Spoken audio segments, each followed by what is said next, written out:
And now, Giant Sports Talk Live. Here are your hosts, Eric and Glenn.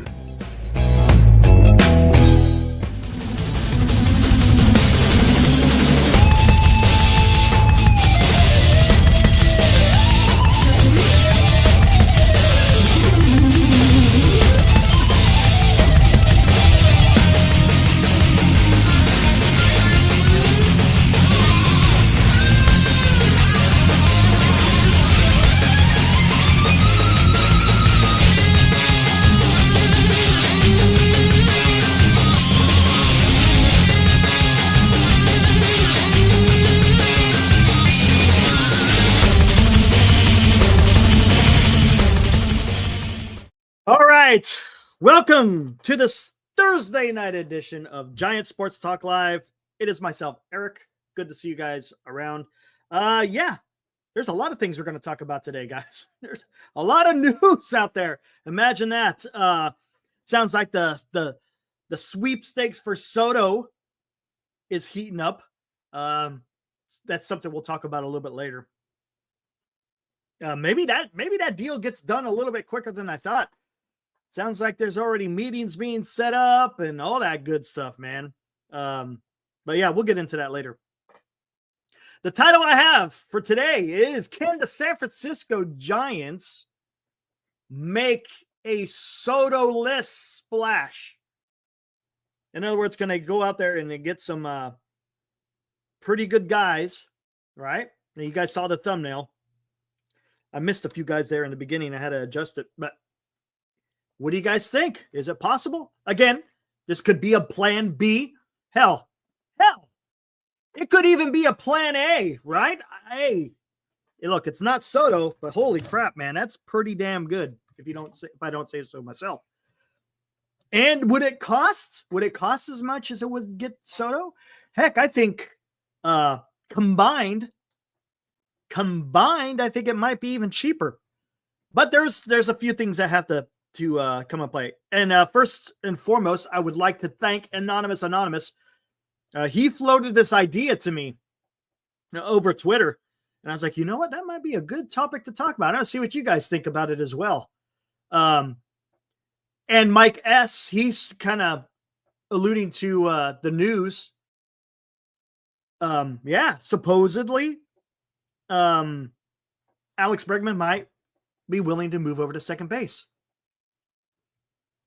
That's not so bad, right? And think about this. And it's something Anonymous even said. And I think there's some other people that have said it out there. You only have to talk to one guy to get every single one of those moves done.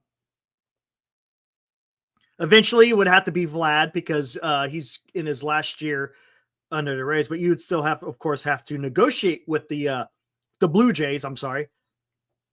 Not the Rays, but the Blue Jays, to actually get him for that last year. But let's talk about it, guys.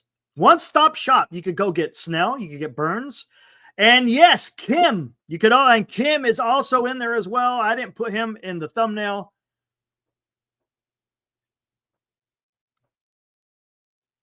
You know what I'm saying? I mean, yeah, don't get me wrong. Look, Kim is a great defender, right? Well, let's not say great. He's a good defender, right? So the Giants, if you get those other guys, it kind of hides his bat a little bit. You can move him down in the lineup, and maybe you don't have to worry about him as much. But you have to go out there and get some other guys to make up for that lack of production that you're probably going to get. That's exactly, Hope. That's what I'm talking about. Again, it goes to it aligns with what Buster Posey has been saying, talking about pitching and defense, right? If you get Snell, thanks, Morkatna. Appreciate it. If you get Snell and you get Burns to fortify your rotation, that's your proverbial three-headed monster. Snell, Burns, Webb, Birdsong, and then a fifth starter. All right, here we go. What would it take to trade for Vlad? Remember, this is his last year. I kind of did the same thing with Bichette, but I don't know. I don't know what the Blue Jays are gonna do. but he's kind of in a lame duck. If they don't get a deal done in this offseason, or if they don't want to have anything to do with it and they move on from him for some reason, the Giants could swoop in. If you think about it, would you trade Harrison, Doval, Luciano, and Matos to trade for Vladimir Guerrero Jr.? Would you do that? Would you do that trade? Harrison, Doval, Luciano, and Matos for Vlad. And Morkatna? Yes.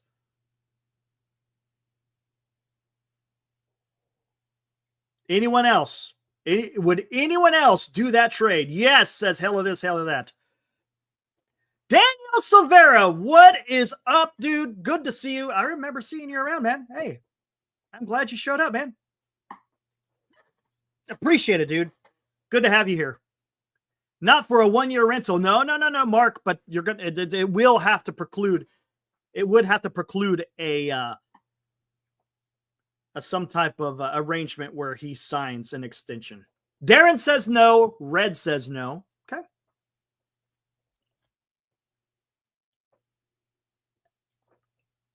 Anyone else out there? What do you think? It'd be intriguing, I'll tell you that. Well, more than intriguing. It will make the team better. Will it make the team compete? 100%. If you have,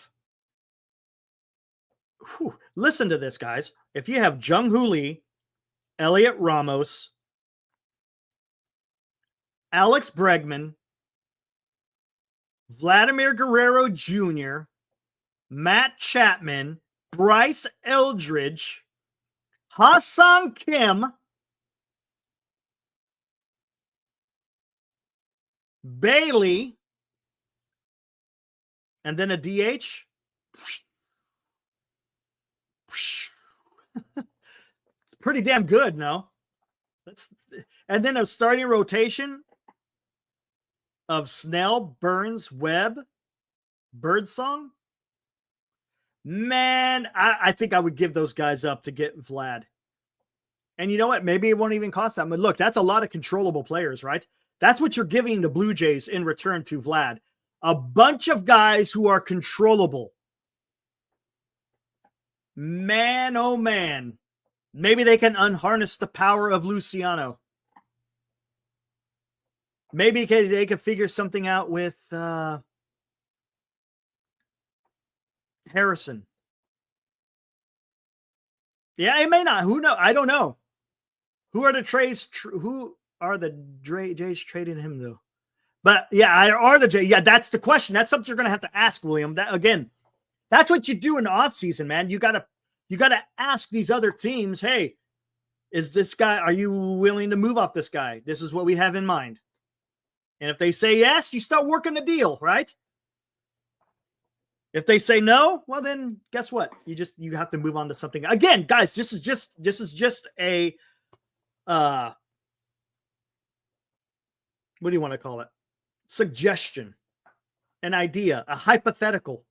That could maybe come to fruition. Whew. Man, oh man, dude, that would be something, guys. Again, with Alex Bregman willing to move off. Look at that. Chapman at the here. Let's look at this. A pipe dream.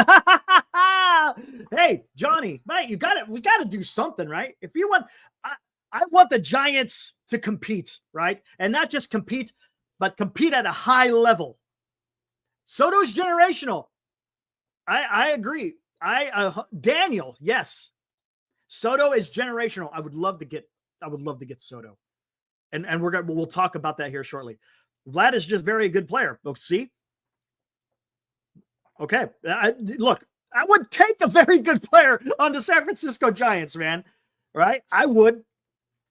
Hey, so as you said, Soto is on a different level, right? He's not at the Ohtani level, but he's at the level right below it. And then, of course, Vlad would be on a step below maybe Soto as well, right? Vlad is still pretty damn good. Yeah, but you know what, Darren? Here's a great point here. And I thought about this too. Blue Jays have money to spend. If they don't get Soto, they'll probably re-sign Vlad. But here's the deal.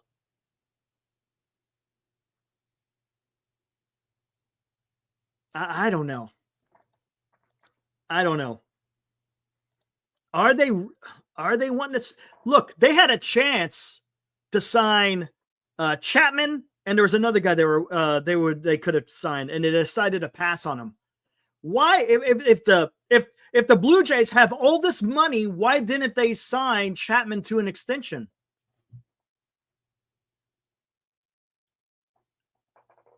Nightingale says there's only 4 teams going after Soto. I saw 7.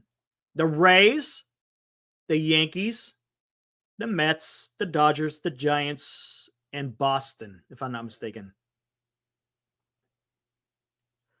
Yeah, Joshua, I know. Yeah, I thought there were 7 teams. That was according to Talking Baseball. That's the John Boy Network. They have a lot of good information. Look, I'm not saying that's not a legitimate. They know what they're talking about over there. The Rays were trolling. Yeah, what is up with the Rays? Why would they check in on that? That's a little bit weird, even though they're not really a club that does the expensive player type of route. But anyways, back to the Jays. If they're so swimming in cash, why aren't they signing some of these other players? Yeah, Jeff Passan's the best. Absolutely, man. You just look. Once Jeff Passan tweets it out, it's good as gold. I'm done with the retread bums. Yes, exactly. That's what I'm saying. Look, this is just another way to get the team better, right? Why not, man? Come on. Why not talk about it? Instead of being doom and gloom, let's at least talk about it. Look, is it going to happen? We don't know, right? Oh, but we can come out here at least for, a couple of hours. We could sit here, have fun, talk about it, maybe get our hopes up a little bit, have fun. Maybe, think of what could be, right, as a San Francisco Giants fan. And then we could cuss and be pissed off about it when reality hits us smack in the face. But for the time being, hey, come on, guys, let's have some fun about it. Again, it's just a different way for the team to get better if for some reason they lose out on the Soto. Oh, by the way, did anyone read Alex Pavlovich's article today?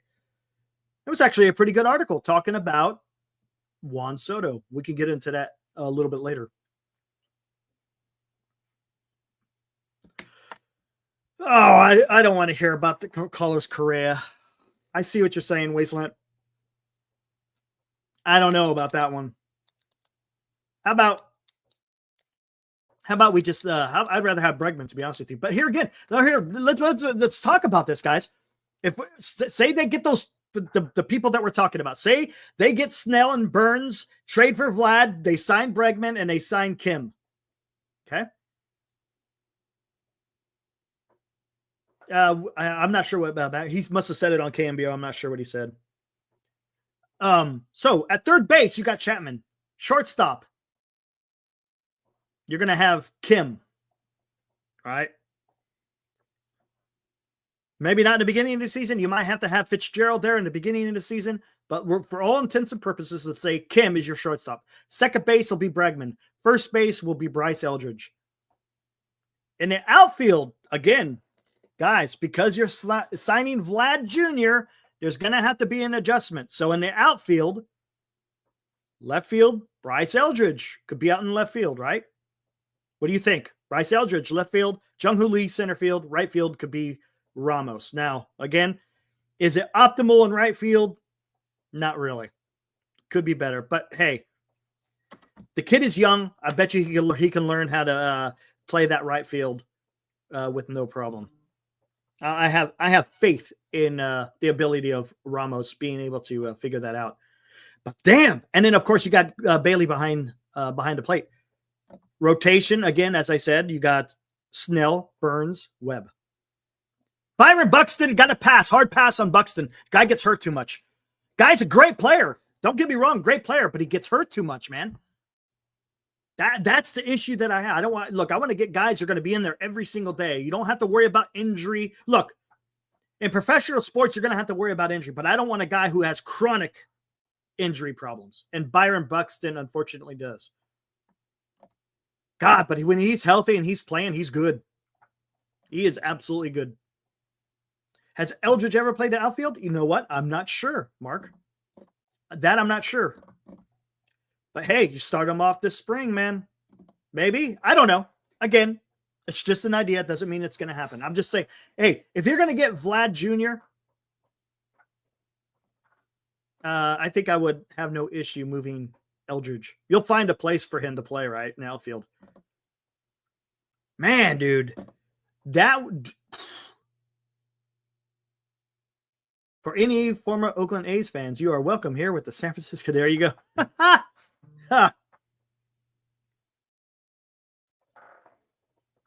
But no, I think that makes the team. Look, if you're going to compete with the Diamondbacks and the Padres and the Dodgers, you're going to have to do that. Stephen Kwan, no way they're giving him up. No way the Guardians are giving up Stephen Kwan. That guy's good, though. I like him. Bay Area guy, too.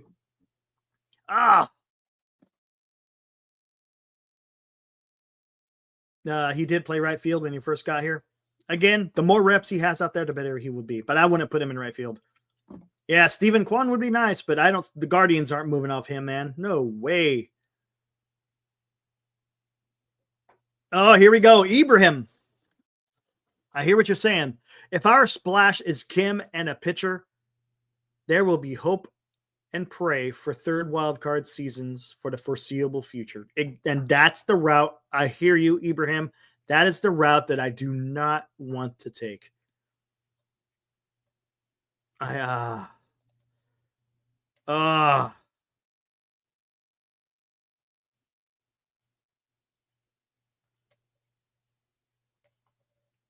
Man.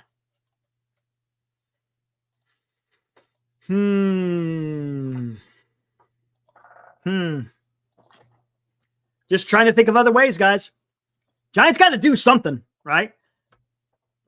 And if you think about it, all you got to do is talk to one guy, Scott Boras. Scott Boras. That's it. That's all you got to do. Talk to Scott Boras and you got all those guys. Maybe.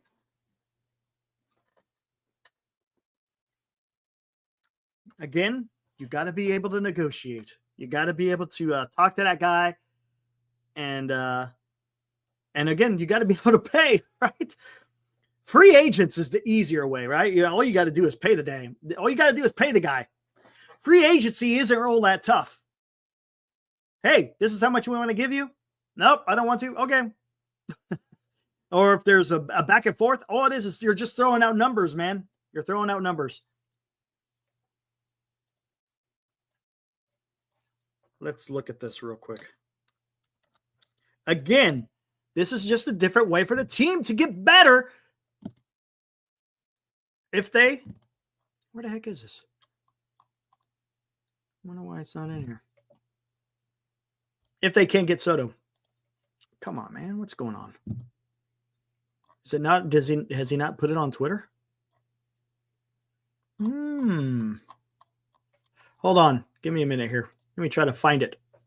I'm going to find this article. Surprised he didn't put it up on his Twitter.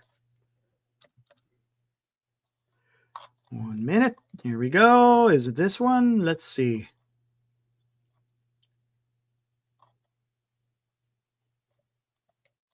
No? No? Where the heck is it? Stand by. I will find it.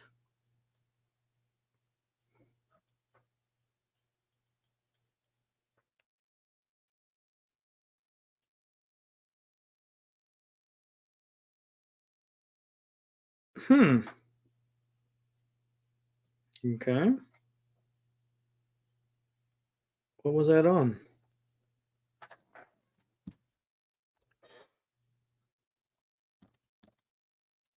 Let's go here. There it is, right there. Ha ha. Ha ha. Okay, here we go. What do we got here? Effing stalker strikes against Senior. Oh, Senior. I feel bad for you, man, because I know how bad you wanted the A's to stay in Sacramento. I get it. I understand it. I understand it. What's up, George? Let's take a look at what NBC Sports Bay Area has to say. Giants offseason identity begins with Soto pursuit decision. Guys, Giants offseason identity begins with Soto pursuit decision. What do you think, guys? Is this make you feel good? Not feel good? Where are you feeling on this, guys? What do you think? Do you like that little headline there?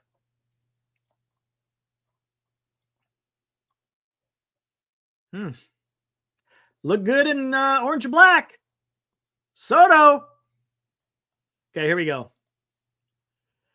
Again, this is by Alex, guys. Alex Pavlovich. The Giants spent months preparing to pursue Aaron Judge during the 2022 MLB offseason and put together a detailed plan for his visit to San Francisco just before Thanksgiving. When they had to shift to Carlos Correa after Judge returned to New York Yankees, they spent significantly less time trying to impress the free agent. Some team employees who had been involved in the Judge chase didn't even know Correa was the organization's new top target until word of agreement, pending that physical, of course, leaked on social media. Did you hear that, guys? Team employees who had been involved in the Judge chase didn't even know Correa was the organization's new top target.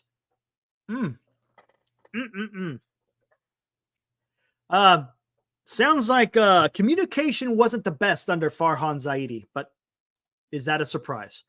That offseason taught the Giants a lot of lessons, including an obvious one. When it comes to the very top free agents, the teams that offers the biggest contract almost always wins. I'll reiterate this. The team that offers the biggest contract almost always wins. There are exceptions, and Judge was one of them. He used the Giants and then the San Diego Padres to get what he wanted from the Yankees. And then he returned to the only team he has ever known. This season, Judge teamed up with Juan Soto to lead the Yankees to their first World Series appearance in 15 years. And as Soto prepares to take his turn as the top free agent on the market, the Giants need to remember that lesson from 2022. Correa agreed to hit at Oracle Park because the Giants offered him by far the largest deal. Sure, the shortstop would have stood on the podium and talked about how much he appreciated the history of the franchise, the fan base, and the commitment to winning. But truth would have been that he was a Giant because they committed to paying him $350 million.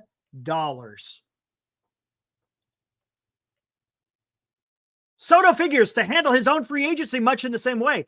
This isn't Judge and this isn't Shohei Ohtani presenting three teams with the same unique terms, but ultimately sticking with his plan to be a Los Angeles Dodger.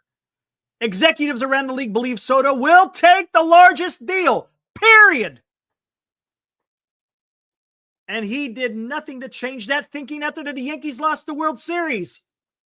Again, executives around the league believe Soto will take the largest deal, period. Period, guys. I've been saying this, guys. This is what he wants. He wants to get freaking paid. Again, it's not a freaking... I'm not saying anything new. And I'm not saying anything that people don't understand already. Asked multiple times that night about staying in New York, Soto kept on message, saying he was looking forward to free agency and would be open to all 30 teams. At the general manager meeting on Wednesday, agent Scott Boras made it clear that their side is aiming as high as possible, comparing his climate to the Mona Lisa. He literally has 15 years more of his prime to offer. Remember, I brought that up yesterday. 15 years. Again, guys, there we go. There we go. We kind of get an insight here. That makes the start of free agency actually relatively straightforward for the Giants and the new president of baseball operations, Buster Posey. The first thing they have to do this offseason is to decide whether they're in or they're out.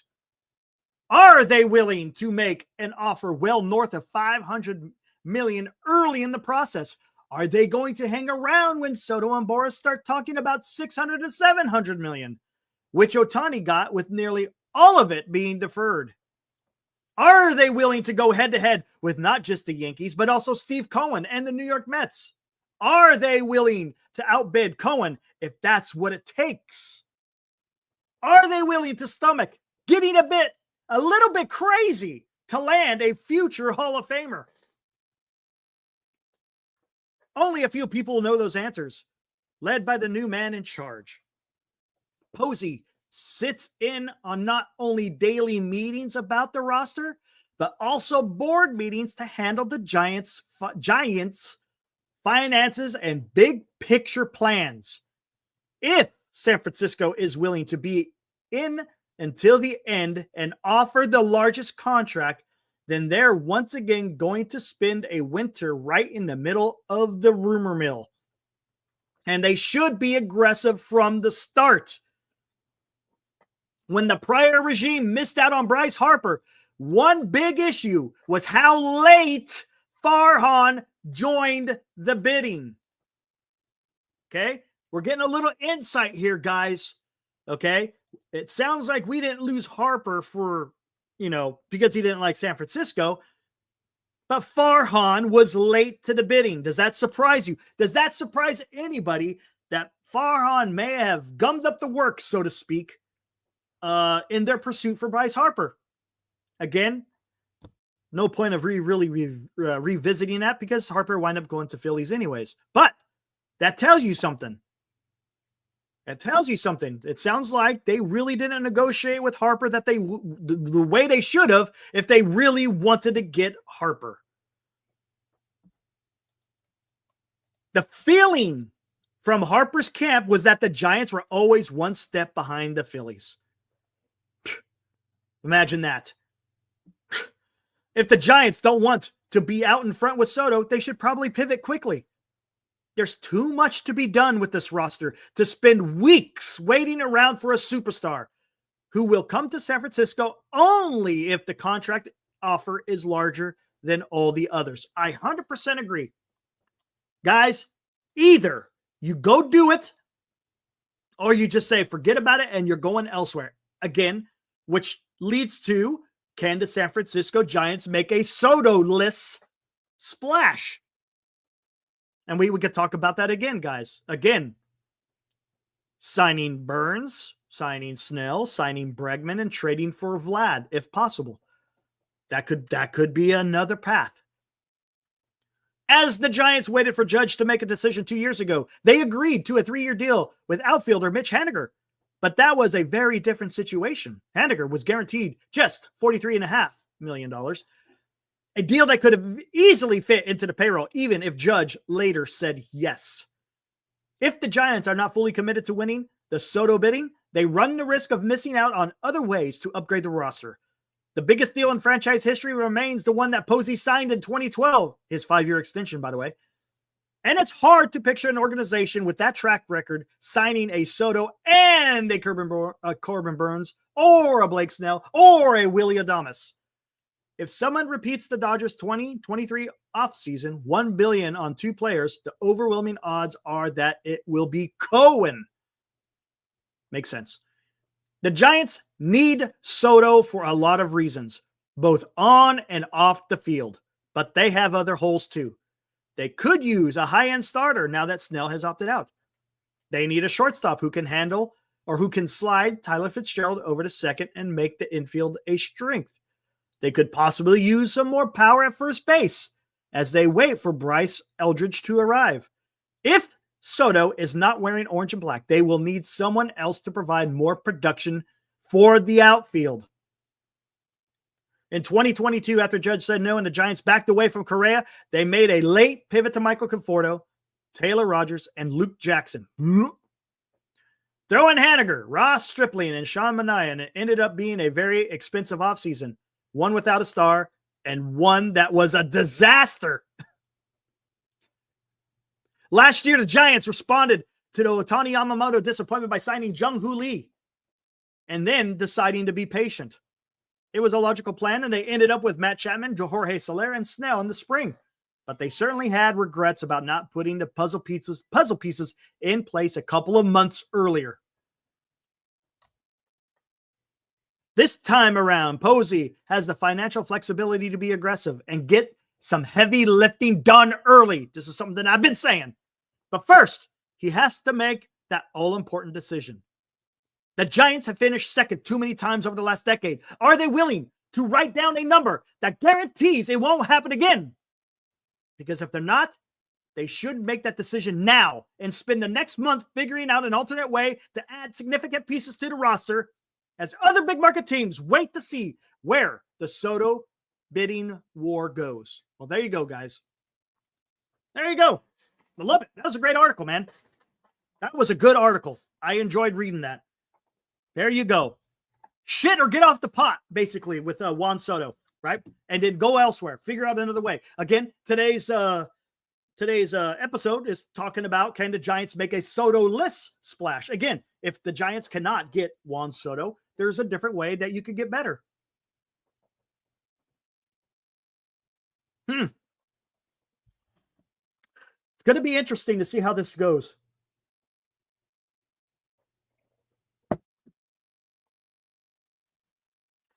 All right, what do we got in here?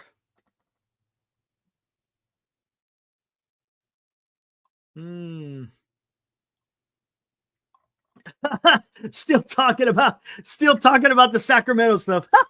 That's great. Glad Posey got rid of the analytics crew. Well, majority of them, Ellie. Hey, do you guys remember what Will Clark said on gosh dang it, I always forget the name of their podcast. Oh gosh dang it. Forget it. Anyways, he basically said the analytics guys, they better watch out because they're going to probably lose a job too. And to be honest with you, it's happened. Hearing LA is getting, oh, come on, Dreg. He's been wanting to go to LA since last year.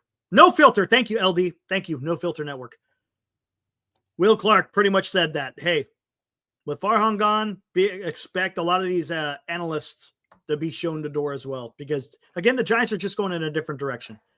Not because they're bad, not because they don't do their job correctly. It's just there's a different philosophy in the clubhouse now with the San Francisco Giants. Yeah, he told me. Yeah, exactly. Yep, LD. Correct. Mo G, where was this writing while Farhan was here? Mo, you're hitting onto something. That is correct. Yeah, it sucks, man. You know, once they're gone, I guess it's free game. But look, if you write about that now, you lose favor.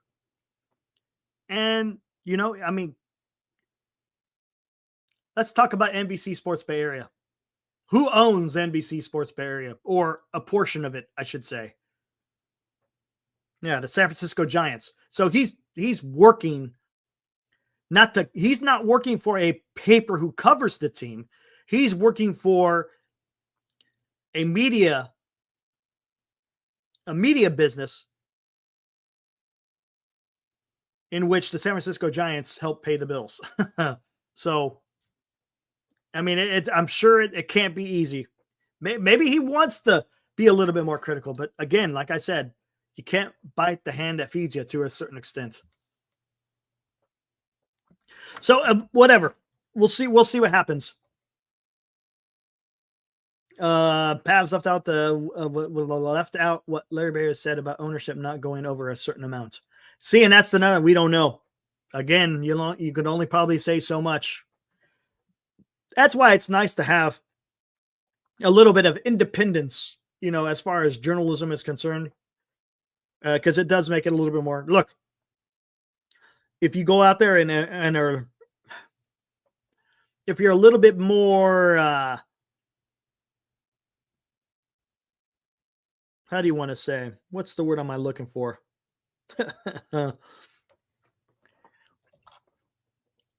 not brash, but if you want to, do I even say tell the truth? Because look, these guys are telling the truth. I don't want to allude that these people aren't telling the truth, because they are. But just willing to go out there a little bit more without the fear of not having that access, I guess. I don't know.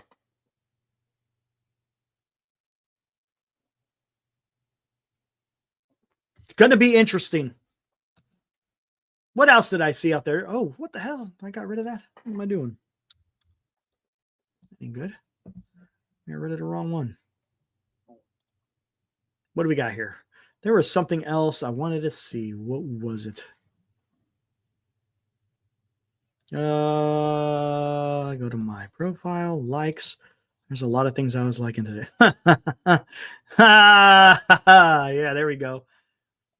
No.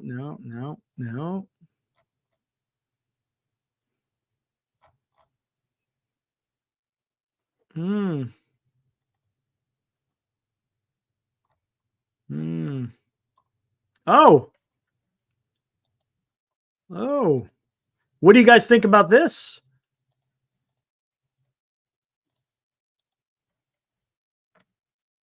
I talked about them. I'm sorry, I talked about him not that long ago. But who would you trade for him? White Sox targeting position players in a Garrett Crochet trade talks.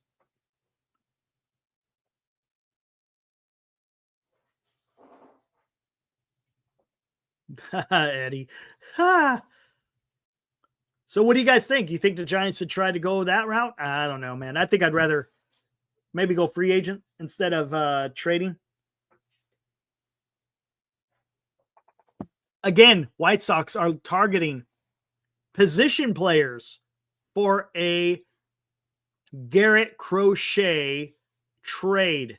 What position players would you give up as a San Francisco Giants fan to get the services of Garrett Crochet?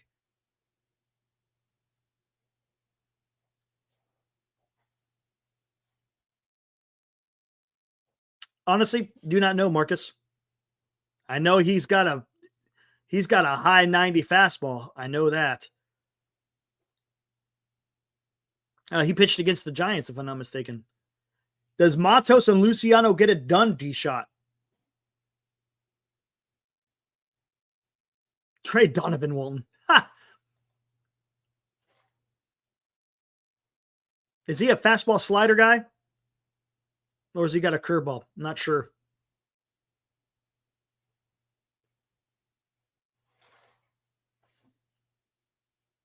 McRae, Matos and McRae.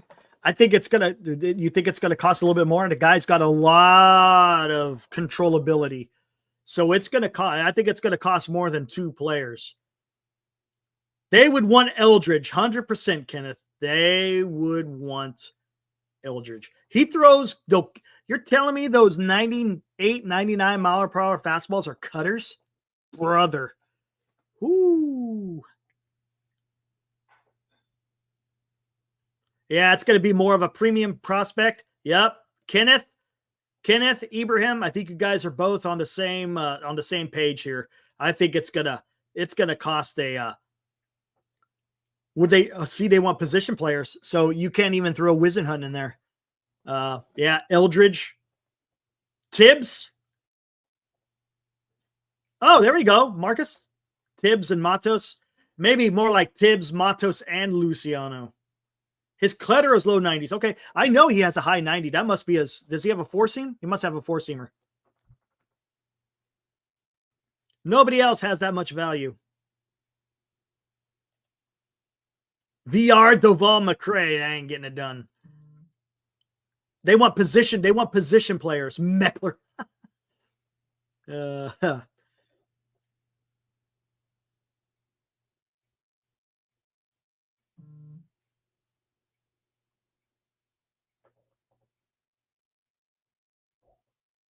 Yeah, his force is in the high. Yeah, that's what I thought, because I saw him pumping some gas in there, man.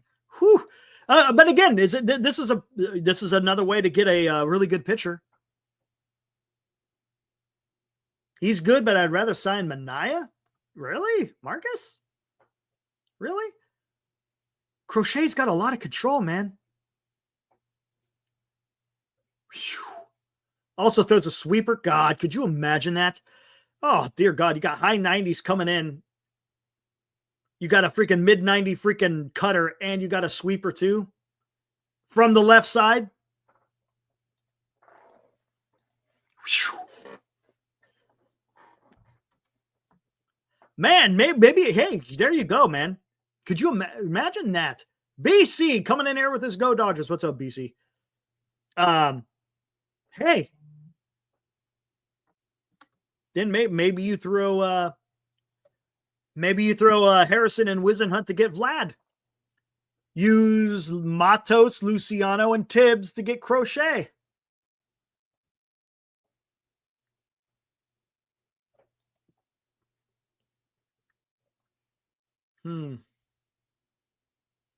Making demands about not pitching in the bullpen if needed is a red flag.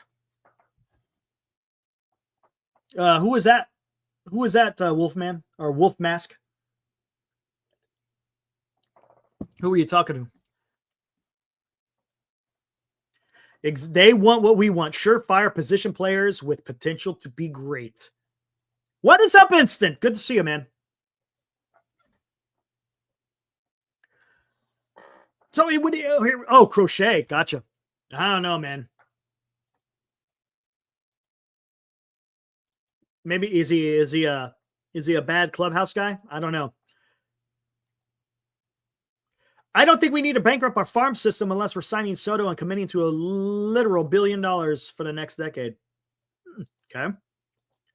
Good point, Marcus. Honestly, that's a good point. Good point.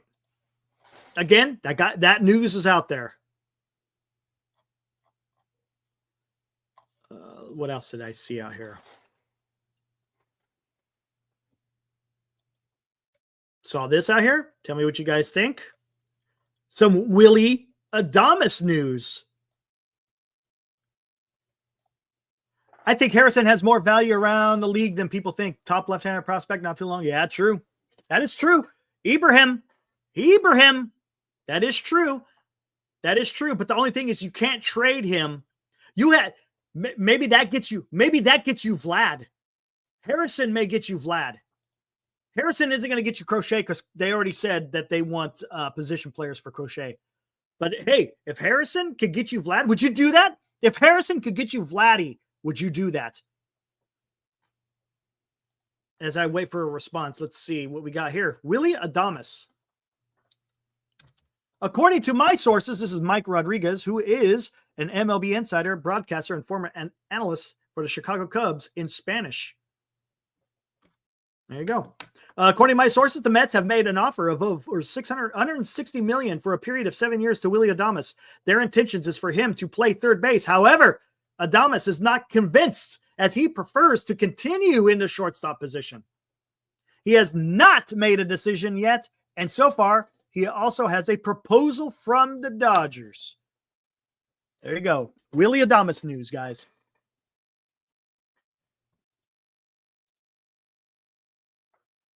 I would want Adames over Kim. But the problem is, guys, remember, if you sign Adames, you give up 2 more draft picks, 2nd round, 5th round. And you also give up $1 million in the international bonus pool. Remember that. The Giants already lost 2 draft picks last season in the draft and $1 million combined. This year, if they signed Adames, they would lose 2 draft picks and $1 million for 1 player. I don't think Adames is coming to the San Francisco Giants. I think it's going to be Kim for that simple reason.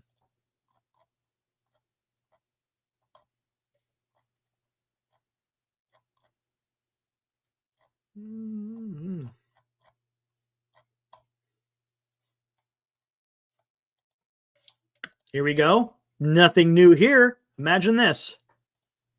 John Heyman, post-exclusive, Steve Cohen will be heading west soon to meet with Juan Soto and Scott Boras. Presumably, other owners will be lining up meetings too. Not a surprise. Really nothing to see there. Teoscar Hernandez drawing interest from the Red Sox and Orioles in free agency. Other clubs are involved too. Baltimore and Boston have similar needs for right-handed power.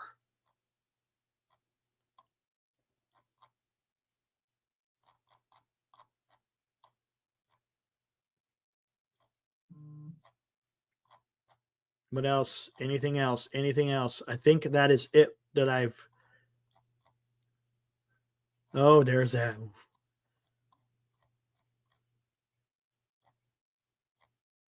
Okay. I think that's it for that. The rest of the stuff is stuff you guys don't want to hear about. All right. D-shot. Yeah. Yeah, I think, you know what I'm thinking? Veterans Day D-shot is probably going to be my next episode on Military History Chronicles, just so you guys know. Anyways, what do we got here? Soto will also cost. No, he won't. I don't think this. Wait. Yeah, Soto, yeah, maybe he does have a qualifying offer. Did they give him a qualifying offer? I can't remember. If they do, I don't care. It's Juan Soto, man. Baseball History Chronicles. Hey, that's a good one. Man, that's a good one. I might have to do another channel with that. Yeah, no, not doing that. Was it Chapman we lost those two? It was Chapman and Snell. With the signing of Chapman and Snell last year, they lost a draft pick between the two of them, and each of them cost $500,000 in international pool money. So altogether, last year, Giants lost 2 draft picks and $1 million. If they sign Adames, only one player this year, they lose 2 draft picks and $1 million.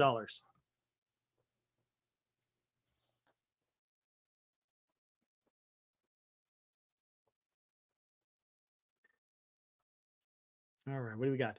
How about this blockbuster? It says Turd, Crochet, Luis Robert, and Andrew Vaughn for Eldridge, Luciano, Matos, Duvall, Schmidt, Harrison, Wisenhunt.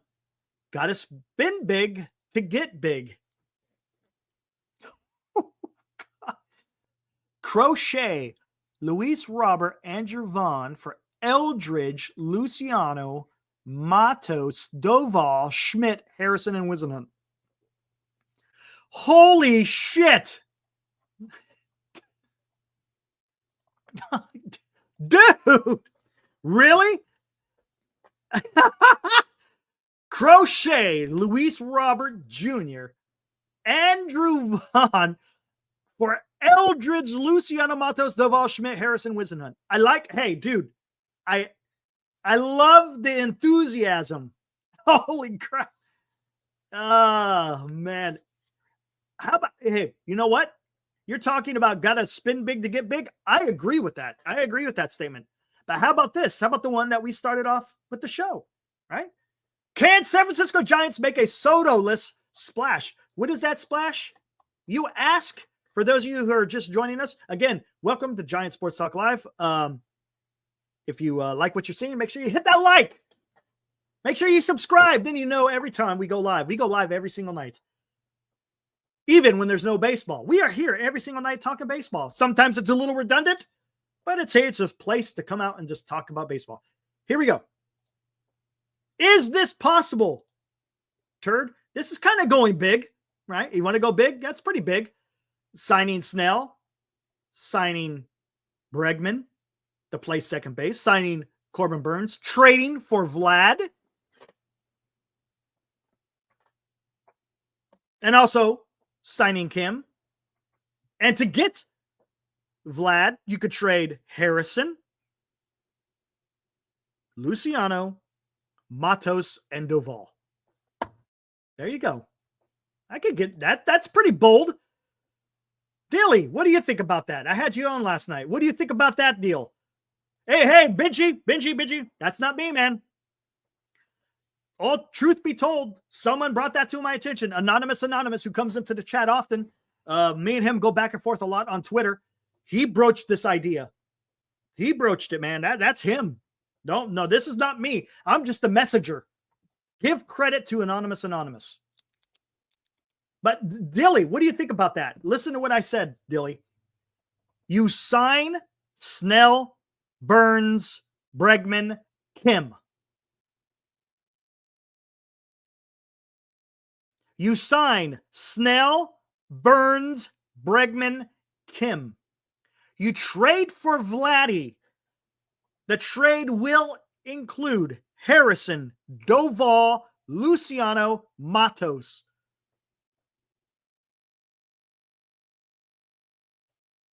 That's pooey. Yeah, but Alonso, okay, I get what you're saying. Alonso's better, but Bregman can play your middle infielder. Trade for Marcus Semien? I don't know, man. No, he's too old, man. I'd rather trade for Vlad. You got to go big. Marcus Semien, man, he's already, 34? I don't know, man. I think you're kind of playing with fire. You're playing with fire, I think. Bregman for second base. Yes, he's already said that he's willing to play second base, supposedly. Santa Rosa. Nice. Semien is good. Don't get me wrong. I'm not saying he's not. Much rather have Bregman and Alonso. I think so too. I don't know, dude. Does Texas do that? Maybe they do.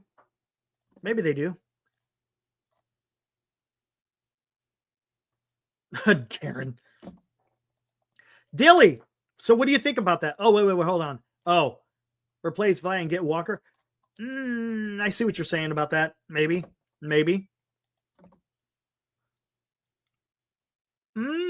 So you're talking about just doing all free agents without the trade. Okay.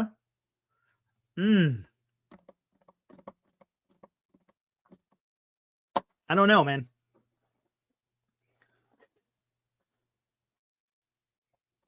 I think you could get something for Harrison. Harrison still has some value, I think. Again, he's being touted. Ibrahim, you kind of touched on it too. I got the feeling. Yeah, as you said, insiders like what they see in Harrison. You don't think they're coming off Vlad? Maybe. We'll see. Now, what if they decide to let him walk though?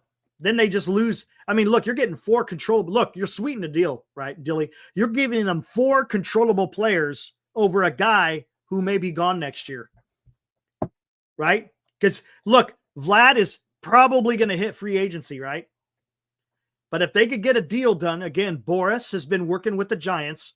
If you could work a deal where, hey, Vlad, go to San Francisco. They're putting something together. We could sign an extension. You're going to get what you want. I don't know. Is Vlad a 10-hour show? Hey, Darren, you know what? To be honest with you, I think Vladdy should be a 12-hour show. That could be a 12-hour show. Yeah, why not? Absolutely. I think if the Giants somehow are able to get Vlad, 100%, that's a 12-hour show. I'll call it right now. 12-hour show.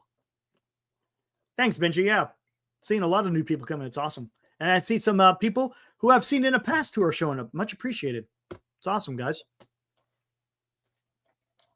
27-hour show for his number. Morgana. Oh, brother. See, I don't know. I think Vlad wants to stay in Toronto. I don't see him living, nor do I see did he grow up in California? Vlad is the front cover of the MLB The Show. I know where you're going with that, Benji. I know where you're going with that.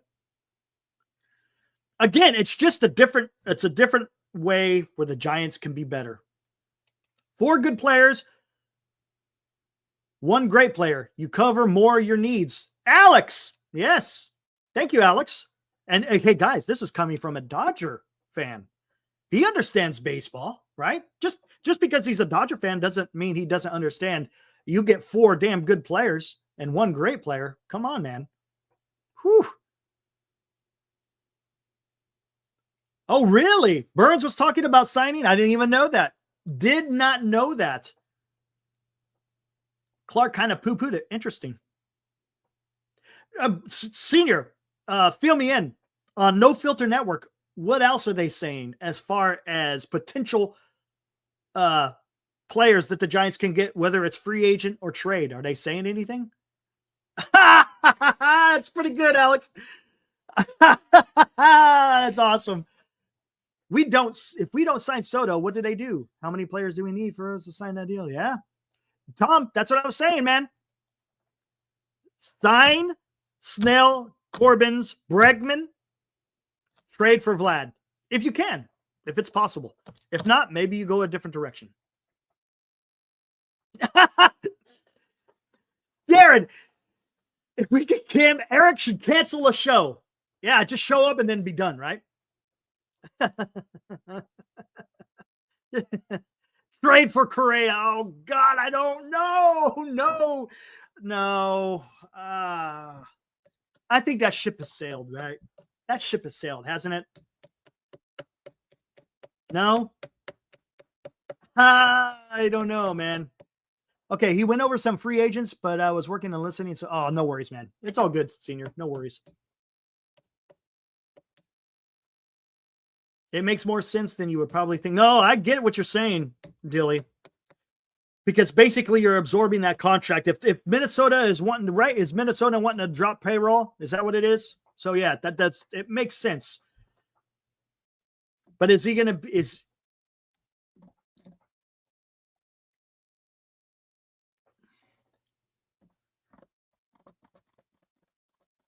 let me think about this. So if you trade for Correa,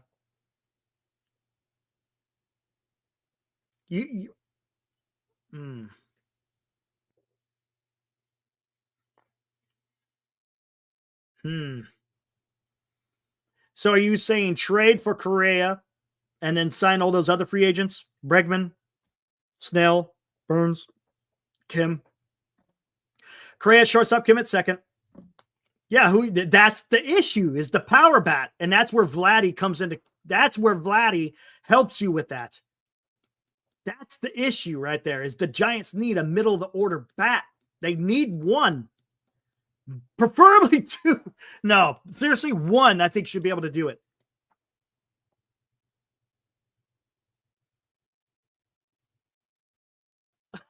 Mark, that's pretty good. That's pretty good. That's right. Vlad Sr. was on the Texas Rangers. Pete Alonso?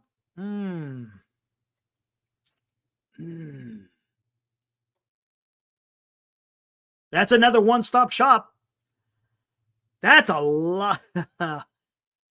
So free agent. So free agent signings is going to be Snell, Burns, Kim, Bregman, and Alonso.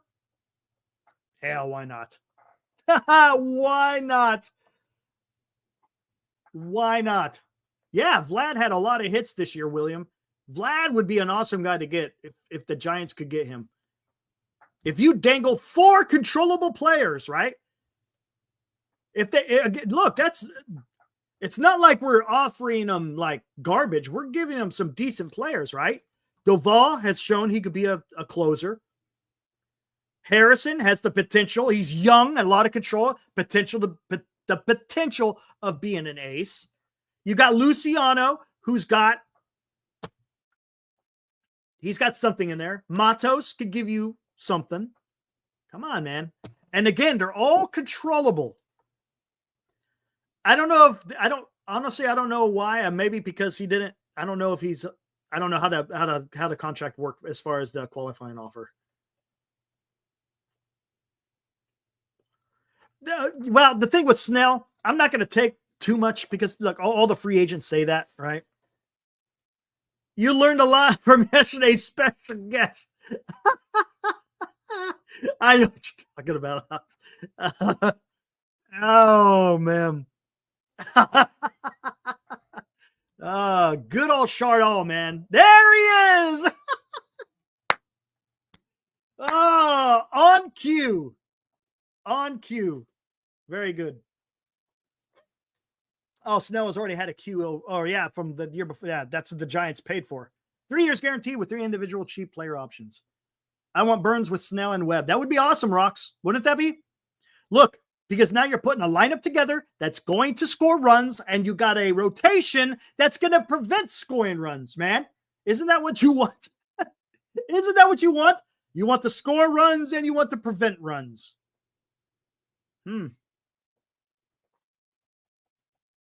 And goodness gracious, Marcana, I forgot about Ray. Well, there you go, man. Holy shit.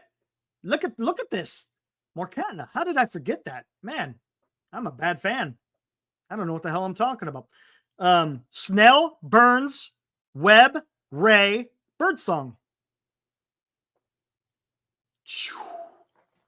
Let me say that again. Snell, Burns, Webb, Ray, Birdsong. Whoo-wee. Yeah, he didn't play very many games. He was hurt a lot last year, Darren. Yeah. We've had enough of Chardall for the rest of the year. Oh. Okay, what do we got here? Wait, what's this? Phillies are looking for righty-lefty help. Nothing else.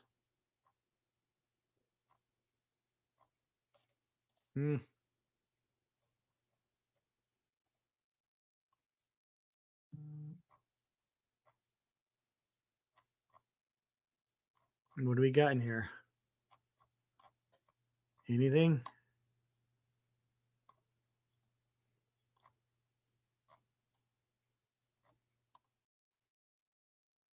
What do we got? What do we got? Not seeing anything. All right. Nothing new. All right. Where are we going to go here, guys? Yeah. The grunt Ray, when he pitches, holy crap. You got to put on some freaking, you got to put some foamies in here. All right. Resign Snell. Add Burns. Sign Gleyber Torres. Trade for Bichette. See, Turd, I wanted to sign for Bichette, but the Blue Jays have come out and said they are not trading Bichette. Sign Christian Walker at first base and trade Eldridge for Luis Robert. Hey, guys, what do you think about that one? Hey, guy, I love this, man. I love it, man. I love you guys putting stuff out there. So re-sign Snell, add Burns, sign Gleyber Torres at second base. Trade for Bichette. Sign Christian Walker at first base. Trade Eldridge for Luis Robert. Would the White Sox do that? Because you're trading a young guy for a young guy. Granted, Luis Robert, he's got control, but so they also got control with Eldridge.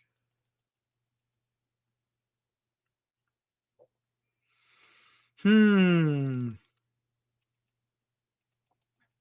still got to address shortstop. I'm guessing. Hey, Turd, are you still talking about signing Kim as well for shortstop?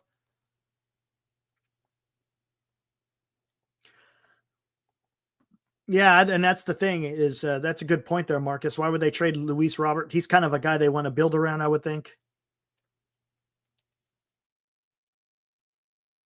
Benji, it was, especially the last 30 minutes or so. Very interesting.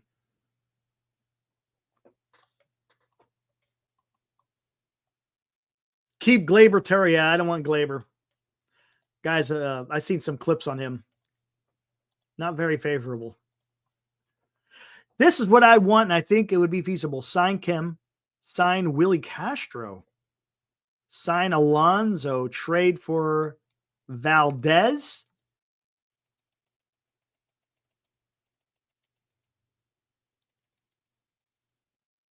Are you talking about Framber? Are you talking about Framber? Is that what you're talking about, Dilly? Framber from Houston? Holy shit. You think they trade him?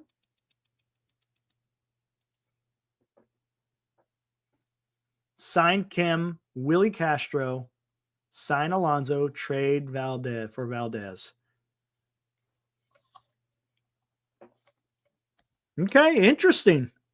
Interesting. Someone else said something. Where was John Garlic Fry Rye? Or not Garlic Fry Rye. Garlic Fry. What the heck is he? Garlic Fries and something. There it is. In Splash Hits. Garlic Fries and Splash Hits. What about Snell, Adames, and Santander? Then also trade for a few bullpen. I don't think Adames is coming here, man. For the simple reason he's got that damn. No, I did not see the interview. Steven, fill me in, man. Fill me in. Adames has got a qualifying offer attached to him.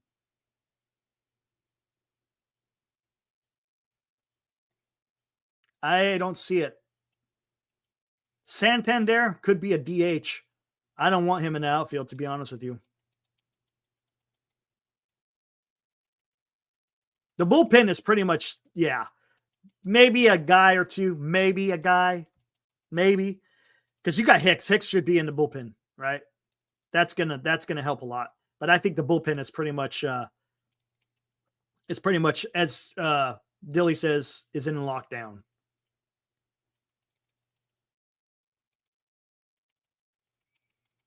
Need a real closer? Maybe. Bichette and Vladdy will be traded in July. Bub Rad, that's true. That is true. I hate to say it, I don't want to sign Kim, but I think Kim is coming, man. I hate to say it, I think Kim's coming. I think Kim is coming to San Francisco.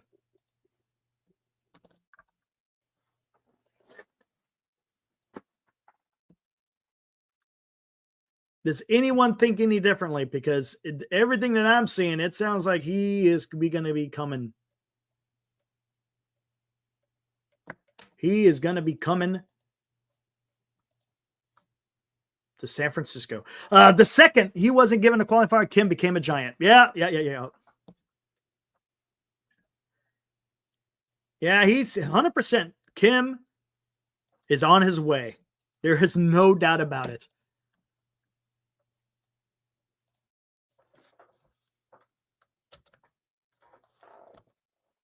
What else we got here? Nothing there.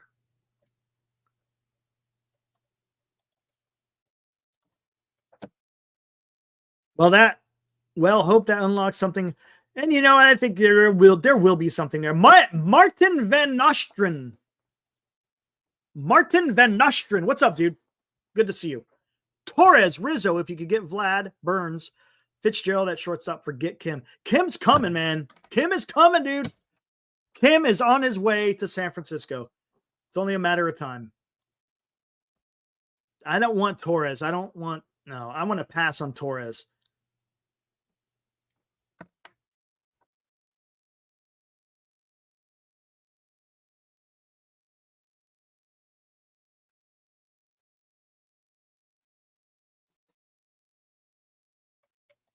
You have to give Eldridge. Oh, absolutely. I think you 100% have to give Eldridge a shot.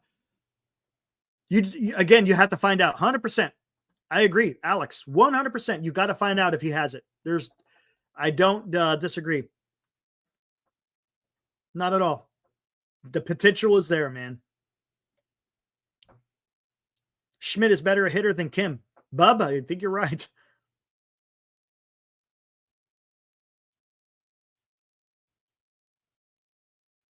Schmidt may be part of a trade. Hate to say it, but I think he might be part of a trade.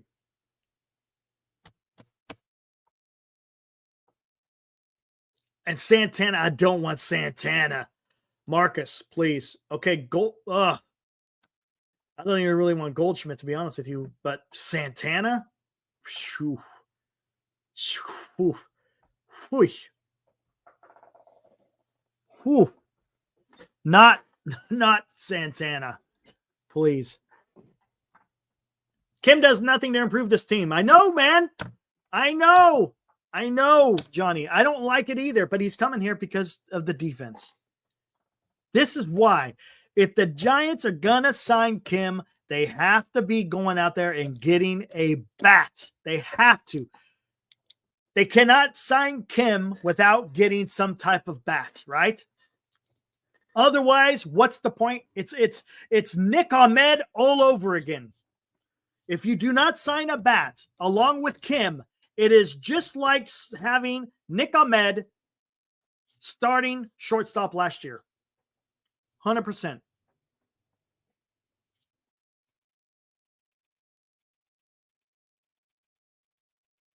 Schmidt can't hit shit, says Heldy. Didn't we say the same garbage with the Haniger? Yeah. Ah, man. Rizzo for first base? Ugh. Ugh. I don't know. Isn't he like best buddy? Isn't his best friend Aaron Judge? I got a feeling he goes back. Well, no, maybe not. Because Yankees might be in on Alonso. And let's talk about this, guys. Kim, he's already got a week back as it is. A week bat as it is. He's coming off of shoulder surgery. We talked about this last night. He's coming off of shoulder surgery. Me and Dilly were talking about this last night. Usually when guys come back from shoulder surgery, they don't exactly hit very well. Look at Michael Conforto. That's the comparison we were making yesterday. Michael Conforto is a much better hitter than Ha-Seong Kim. And when he returned from his shoulder surgery, he didn't do much, man. He didn't do much. And if you expect Ha-Seong Kim to show up in Oracle Park, spraying the ball around, I just don't think it's going to happen.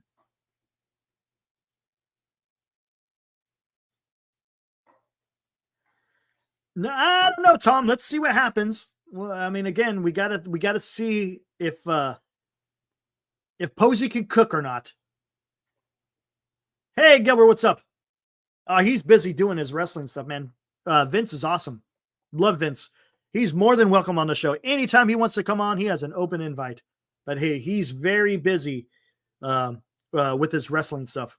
Can't blame him. Not at all. He is awesome. I always love talking to Vince. Good stuff. Showdown, when did the show start? It started 1 hour and 12 minutes ago.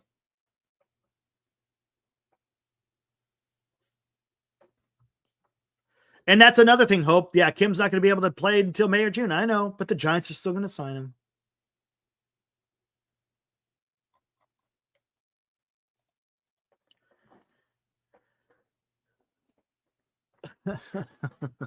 Oh, man. Anyways, let's kind of get back. What do you think?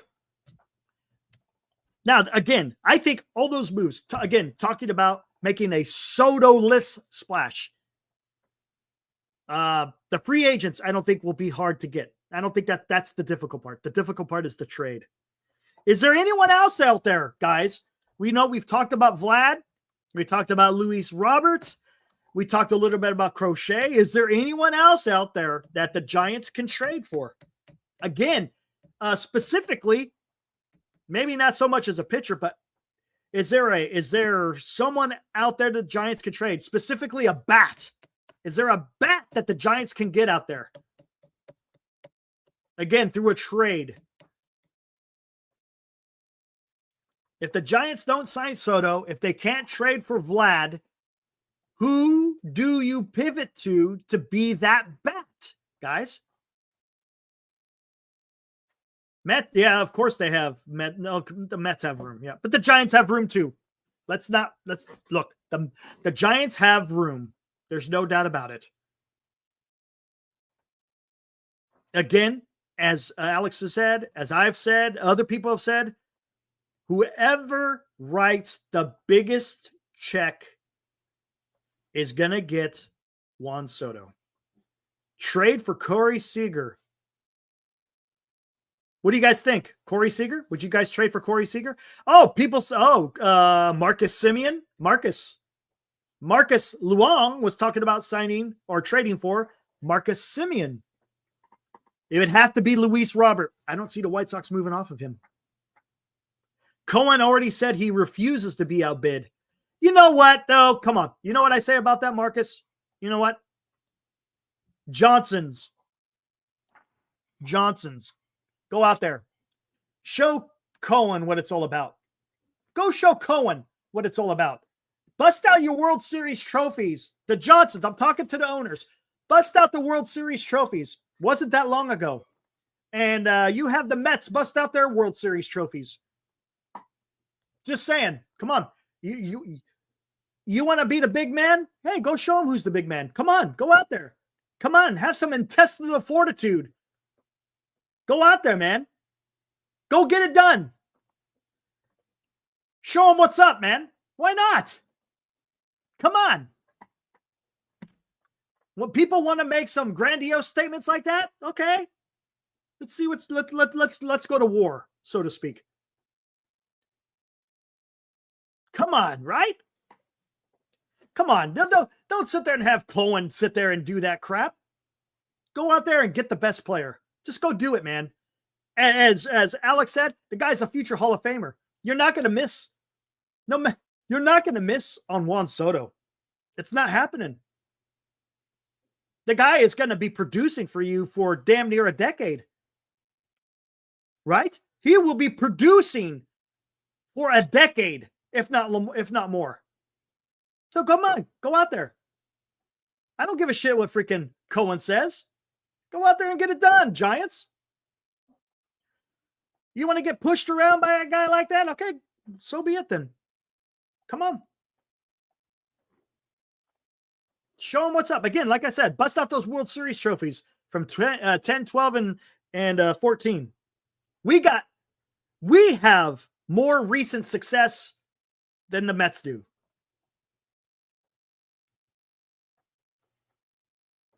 Come on. Trade for Pirates center Brian. I don't think the Pirates are moving off him. Yeah. The guy that the Giants drafted. Yeah. The guy's good. Don't get me wrong. Brian Reynolds is a good player. But he ain't moving.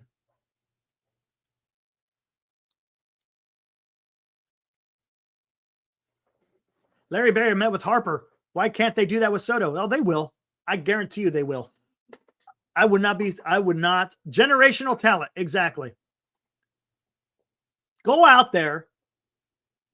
Yes, 100%, Alex. I'm not going to sit here and lie to you guys. Come on, go out there. Go out there and do it. Show them what's up. Damn, I'm tired. I'm tired of hearing this. Oh, Cohen has got all this money. He's going to get it done. Look, I understand that. Money talks right now. I get it. I understand it. I'm not naive enough to know that, it's going to be the biggest contract that's going to get it. But go out there, man. Show them that you can also put up a significant amount of money. I would hoard aces. Yeah, you could do that too. Why not? Who cares? Why not? Go out there. Hey, go out there, get Soto, Burns, and Snell. And from what I'm seeing, let's take a look. I got it right here. Where the hell is it? Where the hell are you? It was John Heyman. He's got, where it is, contract predictions and some teams, guys. Let's take a look at what they're predicting, guys. Again, this is coming from John Heyman with some help from money experts. Again, guys, take it.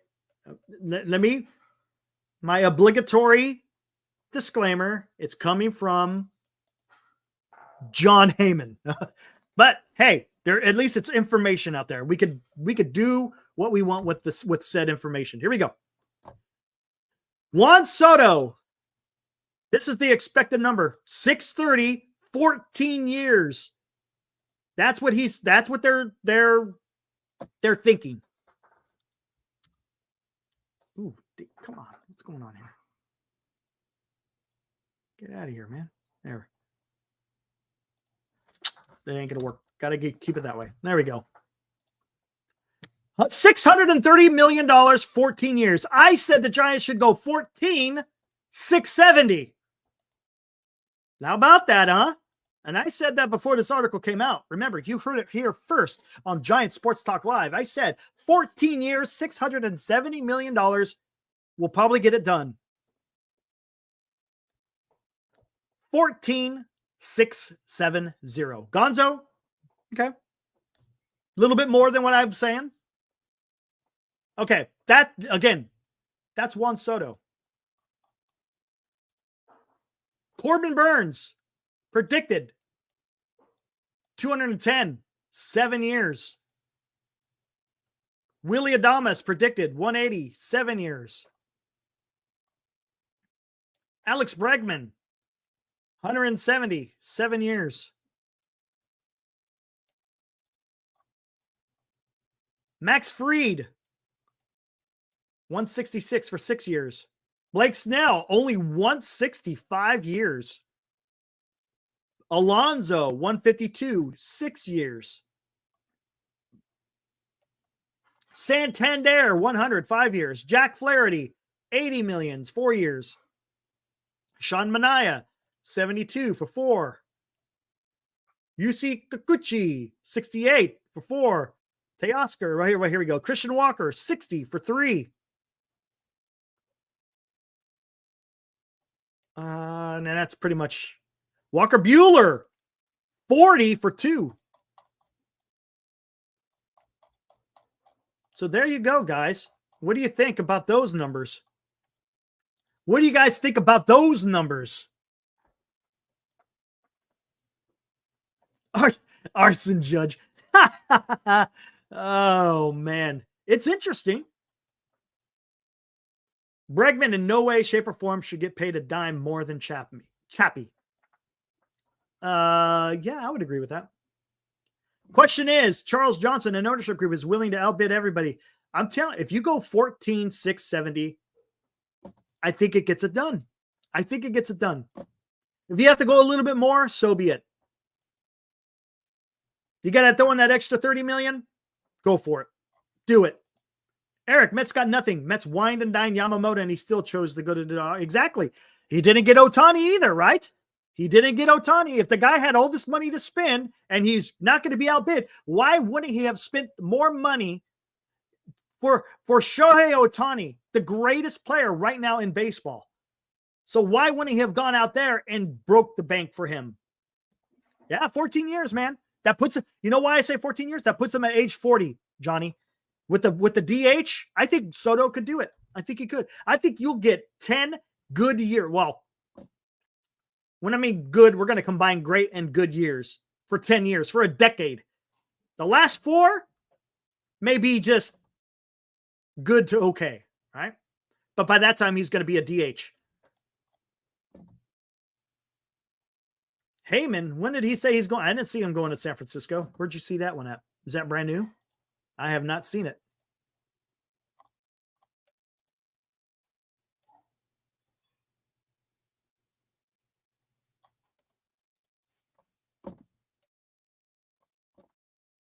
I did not see anything from Heyman saying that Soto is heading to San Francisco. Oh, gotcha. I gotcha. I gotcha now, Mark. I gotcha. I get it now. You got me, Mark. You got me. That was good, dude. Juan Solo. You could have gone with Han Solo. That would have been even better, man. I get what you're saying. I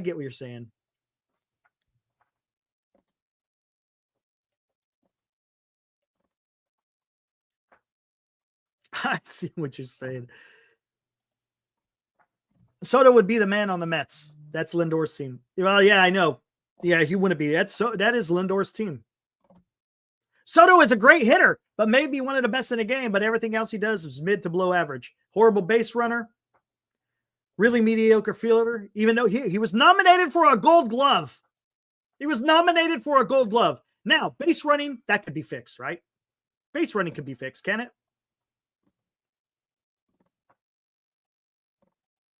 Base running should be fixed, but he was nominated for a Gold Glove.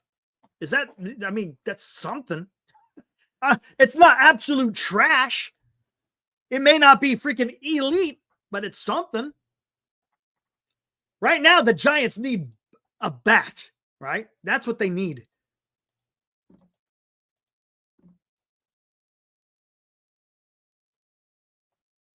That seemed a bit fraudulent. All right, fair enough.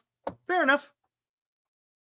Would you take, are you okay, guys, are you honestly going to sit there and say no to Soto because his fielding is kind of shitty?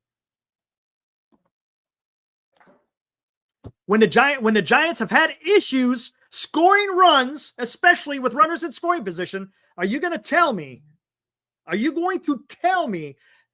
his glove isn't quite up to par, so hard pass?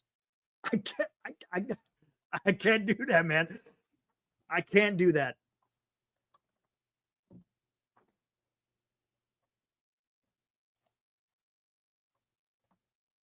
And see, maybe Soto understands the Mets. All it is about just paying. It's just about paying, guys. Not trying to put, look, here, hey, how about this? Okay, hold on. Listen to me here, guys, for a minute. I'm about to go on to something here. Just listen to me. Gilbert. Thank you, Gilbert. Thank you, Gilbert. Let's talk about this. What has the Mets come out and said? Everyone, well, I should say actually the Mets. What have they said? Because it all is predicated that Steve Cohen is this billionaire, the richest man in baseball, and he's just going to pay whatever it takes to get Juan Soto, right? Benji. Not yet. You know, it's been a while. The last couple of shows I haven't played. I'll have to play it. But think about this. So, yes, Cohen, he's a rich man, richest guy, whatever. The Johnsons, look, aren't that far behind him. Okay. Got a lot of money. Got it. But what does Buster Posey come out and said? He wants to win, right? Buster Posey not only wants to win, he has the backing of some World Series championships that he was a part of. He understands that he knows what it takes to win a World Series. He wants to win a World Series. He's not going out there saying, hey, we're going to spend $1.5 billion to make our team better. He's not saying that. He's saying he wants to put the team together because he wants to win championships. He wants to win. And guess what? You're speaking to people when you're saying that. You're speaking to the competitors who want to go out there and not only get paid, but they want to understand the guy who's running the show wants to win. That's huge. That's huge, especially when it's coming from the president of baseball operation / owner.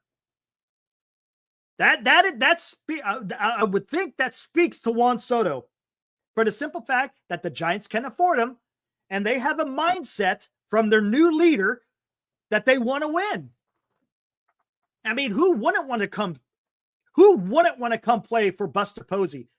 Because I guarantee the players that are free agents right now have played against or with Buster Posey. Remember, he's only 3 years removed from being a catcher for the San Francisco Giants. So he might have some relationships with some of these guys, and they understand the competitiveness of Buster Posey. I think that's going to pay dividends. I think it is. You got twofold here. You got the right mindset going on with the club, and you got the money. Because ultimately, what does Juan Soto want? He wants to get paid. What makes it even better is that you have a philosophy in place where they want to win. And look what Buster Posey's doing. They're getting rid of I shouldn't say all analytics, but they're getting rid of a lot of the analytics that has been plaguing the Giants for the last 6 years, right? So he's showing baseball, hey, I want to win and play a little bit different than just using analytics. And that, again, may play on some of these players as well. I think the Giants got something here, guys. And again, it's all about being able to get the deals done. That's the issue. That is the biggest issue I've been saying since Posey got hired as the president of baseball operations, and ever since Greg Manassian has gotten the job as the GM. My only question is can they get that done? I understand they have the right attitude. They have the right philosophy in place.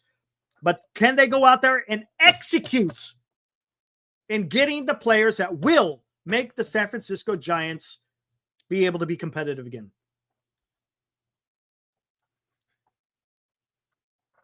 Cohen wants to win. Steinbrenner wants. Yeah, I understand. It's a little bit different, though. A little bit different, it seems.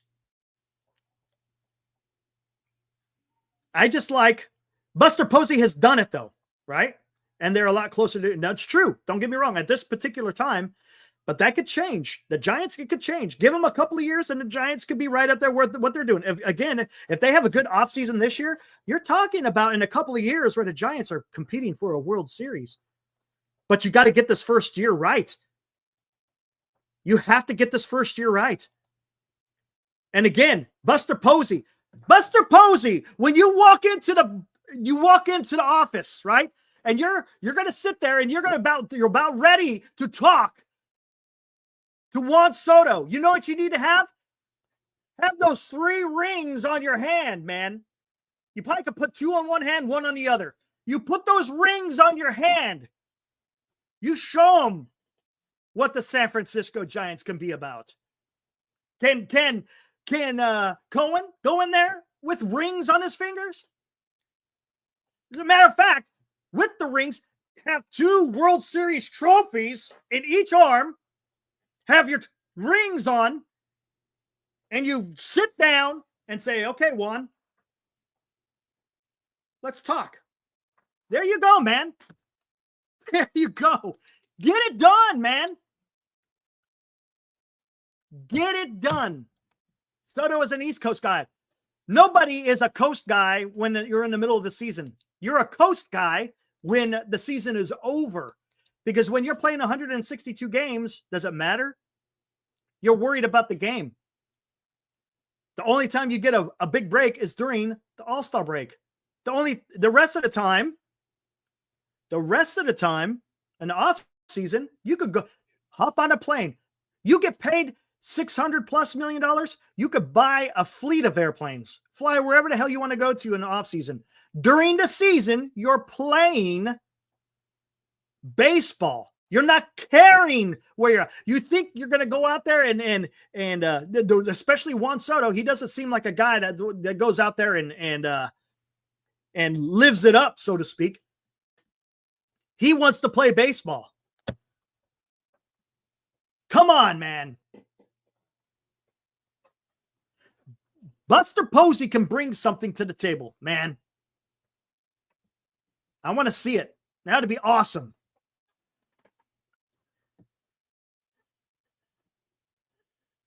There you go. Gilbert, bring Juan Marichal. That dude is like a god in the Dominican Republic. What is up, Adi? Good to see you, dude. Juan Marichal. See him right there. Have him talk to Juan Soto. Come on. I guarantee you, would you not? I guess I shouldn't say I guarantee because I don't know. Ramos and Soto, I could see them hitting it off. They both play with some fire. You know, they both have bat flips, right?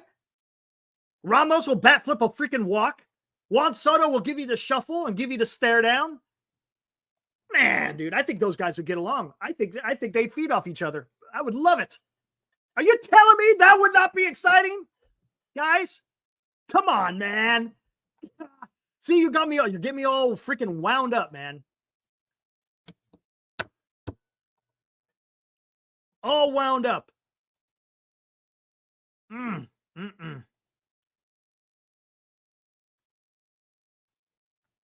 According to my sources, look at you, hepatitis.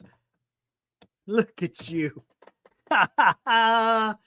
Oh, man. Come on. The Giants could do this. There's a way forward. I know a lot of people may not agree. So be it. That again, that's me. This is just me. Is it a chance that, I mean, is there a chance? Yeah, sure. There's a chance. Come on, man. Again, you need to leverage your strengths if you want to get Juan Soto. First and foremost, you got to pay the man. Secondly, you got to show you're committed to wanting to win. And if you go in there with World Series trophies, World Series rings, hell, throw on a freaking gold glove.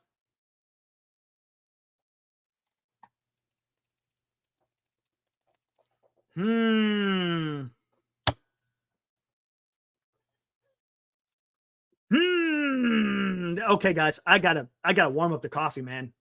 You got me, Gilbert. You got me wound up, man. You got me wound up. Be right back.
There we go. All right. My goodness.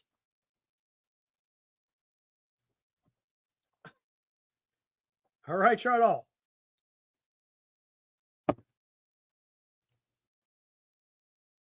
Does Mel and Soto have a good or bad relationship? I do not know, Bub, to be honest with you.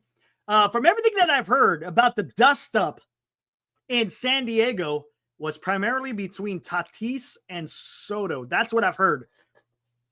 Again, I don't have a source to say that. I just heard people talk about it. They're both from the Dominican Republic. Supposedly, Soto wasn't happy with the PED use by Tatis. And I think that created a dynamic in the clubhouse that wasn't very allowed for some stuff. Yeah. Go after Vlad and Dewey hard in July, says Bub.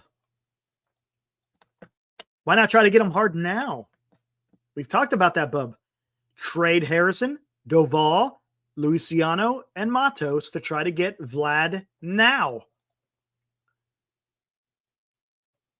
There you go, Johnny. It's exactly what I've been saying. Eric, Giants need to explain to Soto that he would be the next Barry Bonds here in terms of popularity and stardom. Superstardom. Yes. 100%. Yeah, we don't know, Hope. Yeah, I've just heard that. Tatis only ring is wing room, says Alex. Come on. Yeah, that would suck, Marcus. I'd agree. Again, that would have to be predicated on an extension. 100%. Has to be. Has to be. Otherwise, it makes no sense to doing a deal. Absolutely makes no sense doing a deal if he decides to get the hell out of here.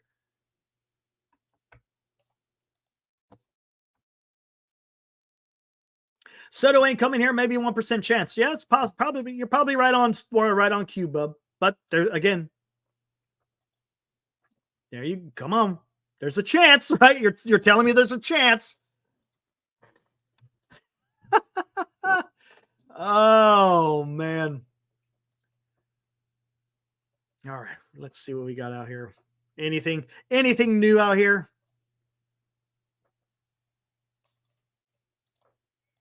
Shouldn't all the failed pursuits have some teaching points that we could use?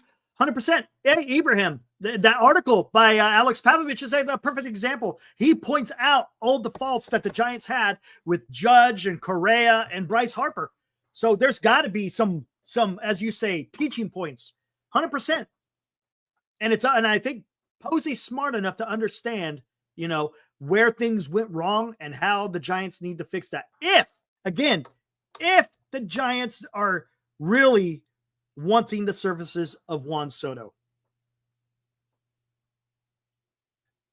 And that is true, Turd. Yeah, Bonds had a huge tie to Giants. Willie Mays. Alex says, hey, look at this. Eric Soto in San Francisco would make the NL West the strongest division. World Series champs coming out of the NL West for the next 10 years. Look at that. Imagine the rivalry. You guys talking about the rivalry, especially you, Alex. I know you've talked about that. There's been a few other guys talking about the rivalry between the Dodgers and the Giants. Oh, man, that would take it just to a whole new level, right? A whole new level. Man, that I would love, just as far as a fan of watching two teams just trading body blow after body blow, man, that would just be absolutely fantastic to watch, a resurgent Giants taking on the Dodgers, man. Oh, man, dude. I would love it, dude. Steph Curry should talk to Soto. Yeah, there you go.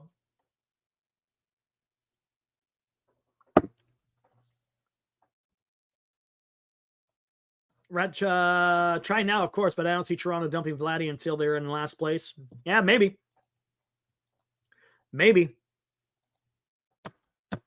Not right now, Chardol, man. I brought you on yesterday, dude. Hold on. Wait till I finish up here. Giants gave up on the rivalry and allowed the Padres to take over. Yes, they did. But again, PJ, that was under Farhan Zaidi. We are now under the leadership of World Series champion Buster Posey. So let's see what he could do, man. PJ, remember, we're talking about what Farhan has done. He drove this organization into the ground. Now it's time for Buster Posey to get to work. Let's go. Sign Burns and Snell. Sign Verlander to a 1-year deal. Sign Alonso and Ha-Seong Kim. Whew. Burns, Snell, Verlander, Alonso, and Ha-Seong Kim.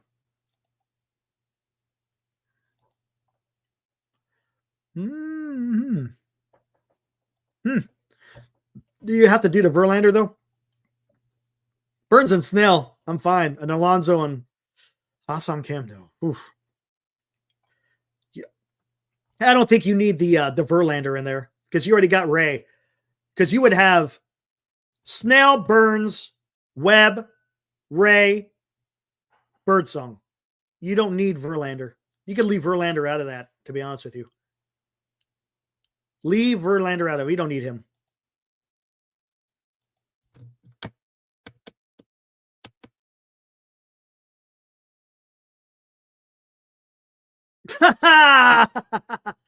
Idea for Giants promotion. Farhan Zaidi, Voodoo Doll Night. That would be awesome. That would be awesome. That's great, Mark. I love it. Good stuff, dude. Good stuff. Sign Vlad for $350 instead of Soto for $700. They are the same age. I get it, bub. That does. Honestly, that makes sense. Look, Soto is better than Vladdy, but Vladdy's very good. I think someone talked about that. Matter of fact, I think it was Alex talking about that. Yes, that would be awesome if they could. That one, whatever. I think both of them are tough. Either trying to sign Soto to a free agent or trying to trade for Vladdy. Both of those are tall orders.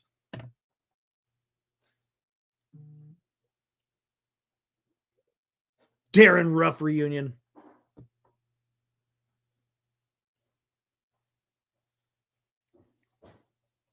What's up, Heckmo? 107 win season. Pennants. Yeah. How you doing, Heckmo? Hopefully all is good with you, man. Eddie. Just insane how teams are willing to pay $700 million for a guy who can't play defense at an elite level. Yeah, I hear you, dude. I don't need him to play at an elite level, to be honest with you. It's just, hey, that's the market, Eddie. That's the market. As much as we hate it, that's the market, man. What else can you do? Would you say no to Juan Soto because his glove is so-so?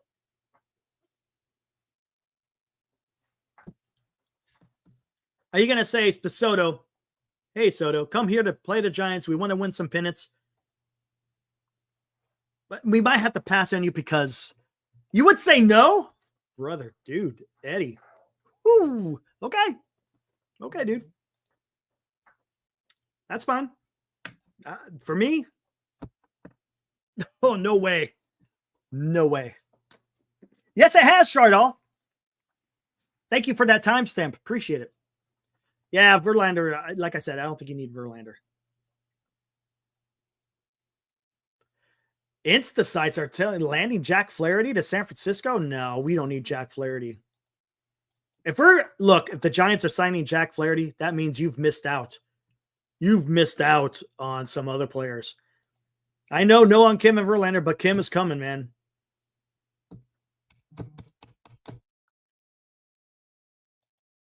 Ha-Sung Kim is going to be a San Francisco Giant.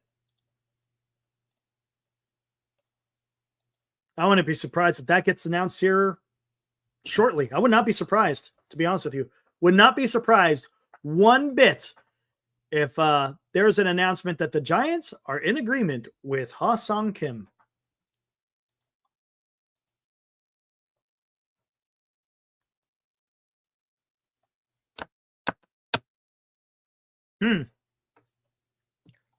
All right, what else? I don't think I'm missing anything here, guys. I don't think I'm missing. All right, here we go. Everyone's favorite time of the night. Do I even want to do this? You know what? Not yet. We got actually, not yet. Never mind. Not yet. We got a good crowd out there. Again, guys, hey, whoever is new to the channel, please subscribe, guys. If you like what you see, make sure you hit that like. Once the stream is done, you can go leave a comment down below.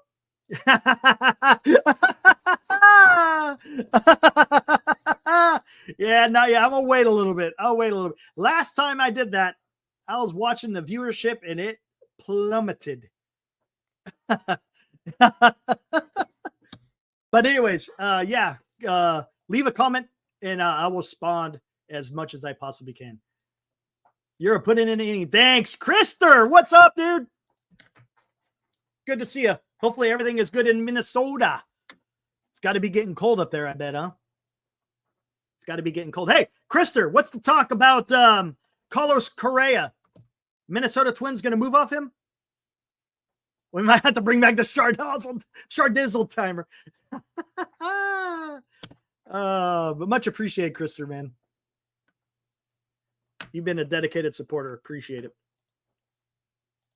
The Shardrizzle. Yeah. Shardizzle. He's been the Shardizzle for a while. Eric is in the Nolan Ryan. The Nolan Ryan of streaming. Eats innings and still throws heat late. Look at that. Ibrahim, man. You know that? That deserves. Even though it's a little bit of, where the heck did you go, man? There you are, right there. Now, in the Giants chat with Ibrahim Khan. There you go. Look at that. I am the Nolan Ryan of streaming. Eats innings and still throws heat late. Look at that. I try, man. I try. Hey, again, guys, I enjoy doing it. I like talking. So why not, right? Maybe I like talking too much. Maybe just a little too much. But hey, that's what I do. Love talking. Again, like I said, sometimes a little too much. I'll be the Chardall's going to be the closer.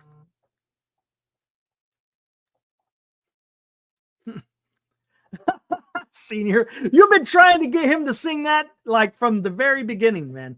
From the very beginning, you've been trying to get him to sing that.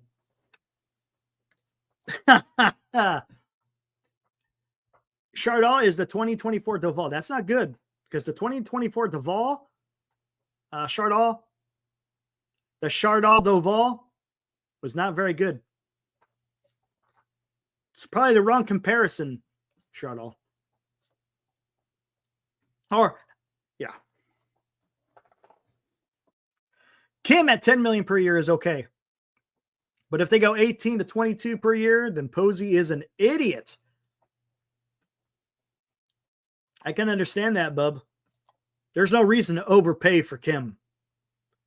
So don't, Tom Murphy. Hepatitis, I want to know the same thing. Tom Murphy! Yeah, I don't know, man. Shar Jackson? What in the hell is... What is that? Oh, it's Luke Shar Jackson. I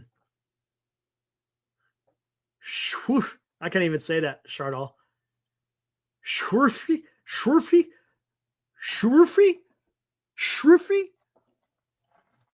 I'm getting Melanson vibes from Shardizzle.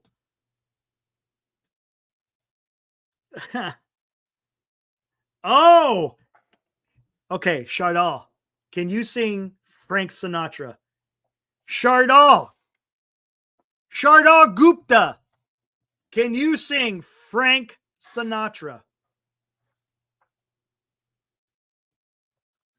Melanson was good one time. Chardal is always son. Can you sing Frank Sinatra, Mr. Gupta?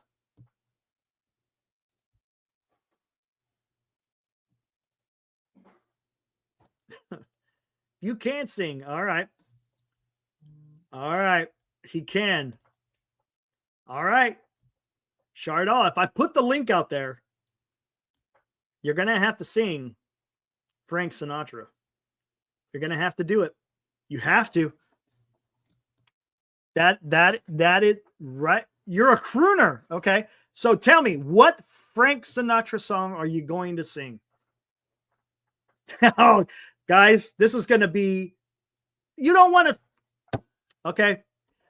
I was about to say this is going to be YouTube gold, but it sounds like it's already failed. It sounds like you're not, come on. I did it my way. Come on, Chardal. Come on, man. Come on. Come on, Chardal. No, he doesn't have to put on. I won't push him that hard. He doesn't have to turn on the camera. He just, come on, sing some Frank Sinatra, man. Come on, Chardal. You did it your way.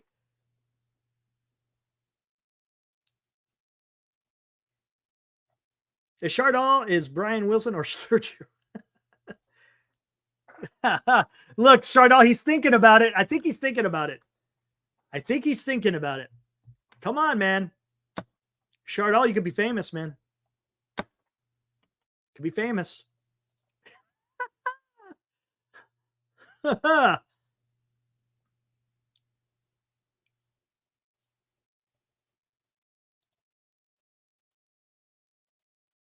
Come on, man. Tony Bennett. How about Tony Bennett? I don't think he just wants to sing, period. I think he just does not want to sing. I think that's what it is. I'll sing I Left My Heart in San Francisco. You'll sing that? You'll do some Tony Bennett, huh? What do you think, chat? You think I should do it? Should I bring Chardal? Have him sing I Left My Heart in San Francisco?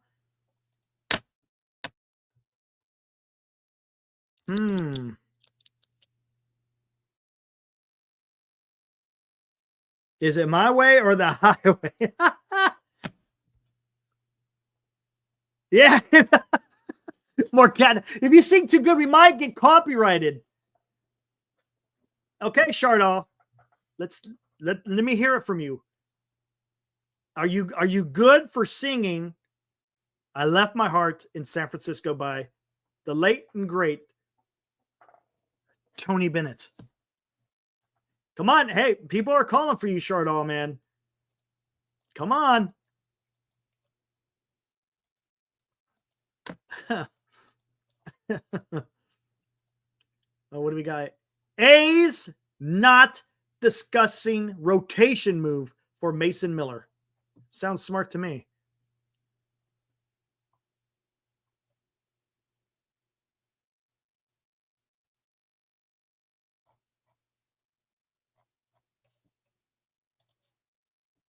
I'll get booed. I don't want to have no, come on, dude. Hey, this is Giant Sports Talk Live. You're not gonna get booed.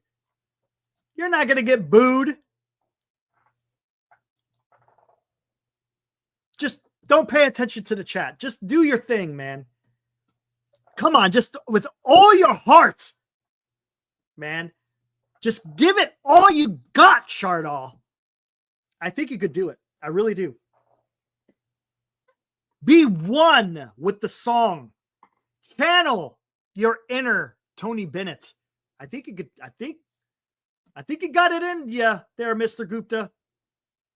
No one's gonna throw tomatoes at you. Come on, man. You know what you're doing? You're stalling. I'm sensing some hesitation. My phone might explode. Oh, let's hear it. Oh, now 1 minute. I tell you what, Shardall, you want me to sing it with you?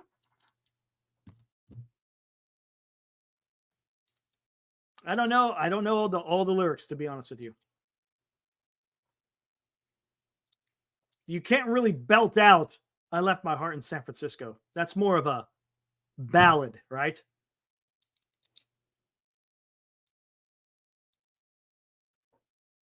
Look at Alex. He's even Tony a Tony Bennett fan. There you go. Skinny Loggins. Oh man.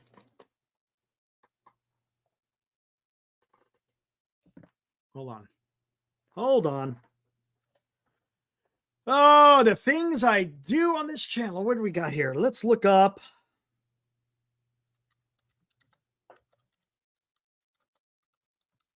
What is the one that I want?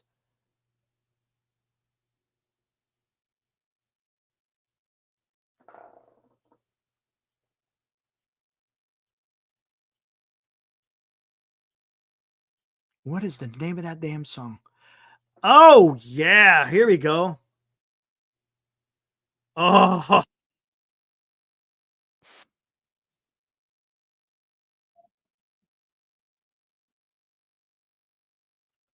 Oh. Gosh, I wish I could share it, but I can't.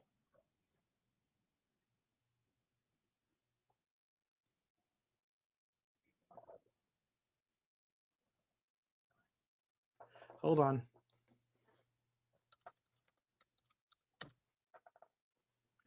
Here we go. Come on.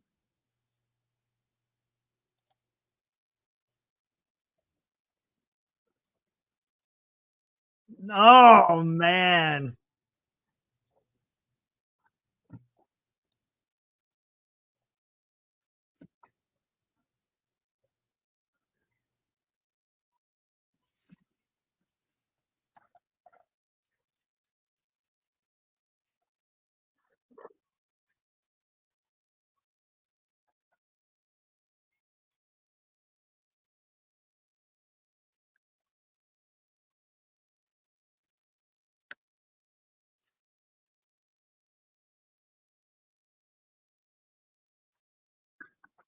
Mm. I'm listening, guys. Sorry for the delay.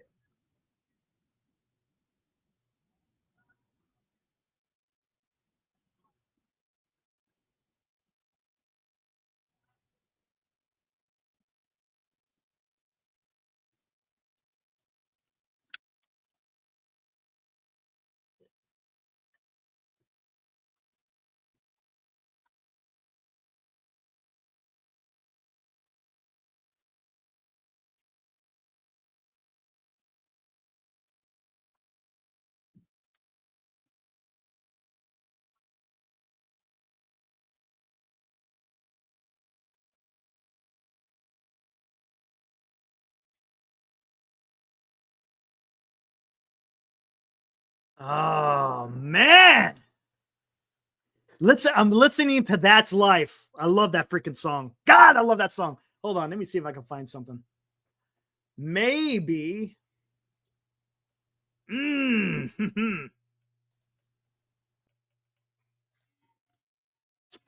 bet you ain't going to be in here. If they got the freaking. Of course they don't. If they just had the freaking music, that would have been awesome. Damn. How about that song, Chardall? That's Life. Will you sing that one? Hell no. Great song, by the way. Love that song. Wish you could play that stuff on here. Maybe one day.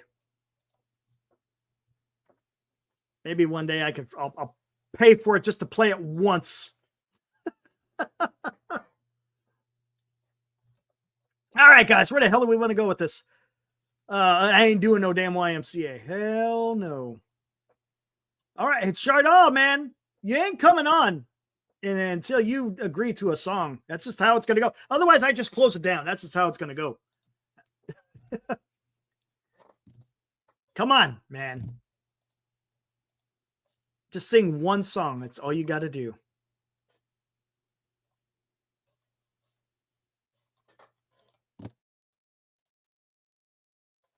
One song, Chardall.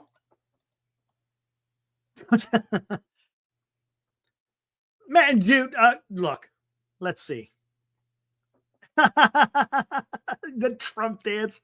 How long? I don't know. Not that long, man. I'm not asking you to sing a damn concert.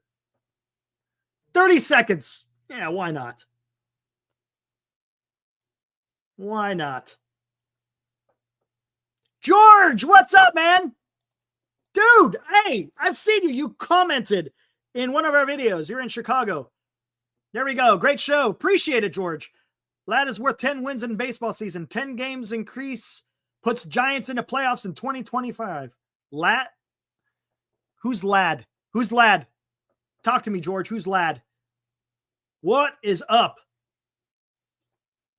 Good to see you, George. Yeah, I've seen you comment a few times on our shows. Much appreciated, man. All the way from Chicago. There you go, man. Are you a White Sox or a Cubs fan? That's one thing I forgot to ask you, George. You Cubs or White Sox? I'll sing tomorrow. Oh, you're gonna sing Annie? Seriously, you're gonna sing Annie tomorrow from Annie? Is that, dude? Chardall. See, George shows up. We are talking baseball for the first hour 45 minutes. He shows up and now he gets to witness the Google experience. Oh, Chardall, come on, dude. Stop hesitating. You got to tell me. Nobody's going to admit they're a White Sox fan. Yeah. Hey, you never know. A more appropriate song was "What Have I Done to Deserve This?" Oh, man.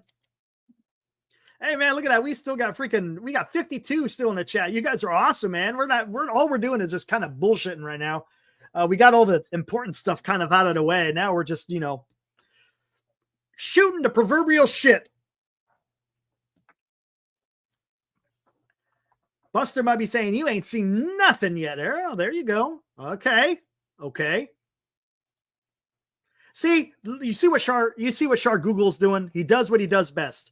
He surfs Google looking for different songs, typing it in the chat, but he has no intention whatsoever to come on the show and give us a few lines. Oh yeah, absolutely, Alex. 100%, man. You gotta keep it light, right?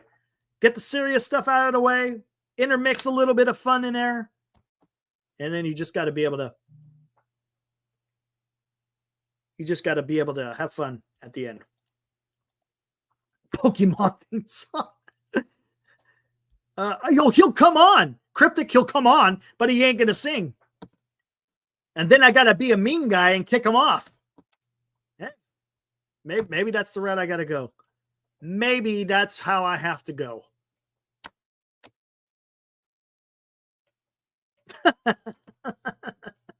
Oh, man.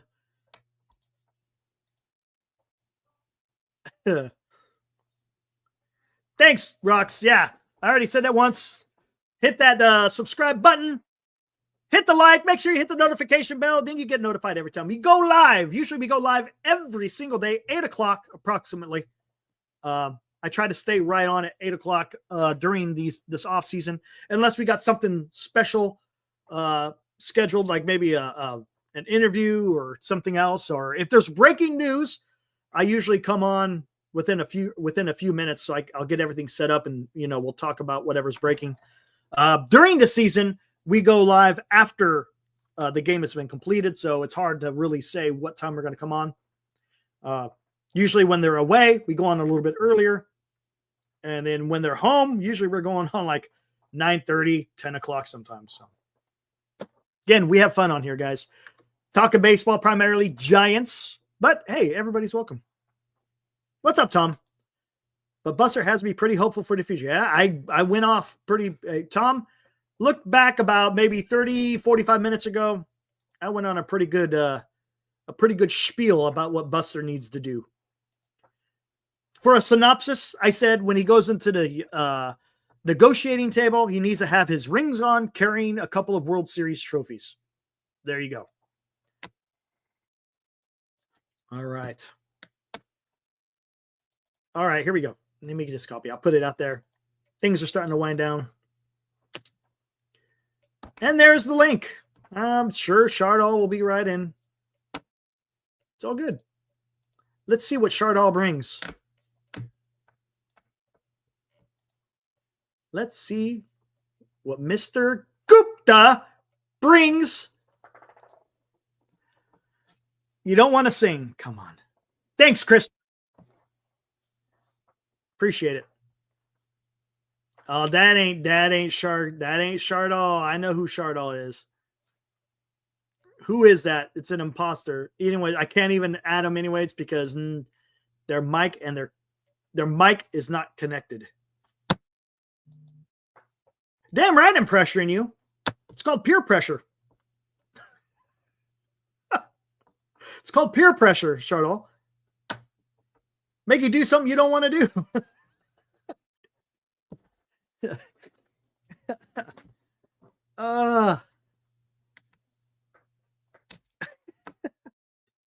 We know you don't want to, but that doesn't matter. Giant Sports Talk Live has officially jumped the shark. Huh.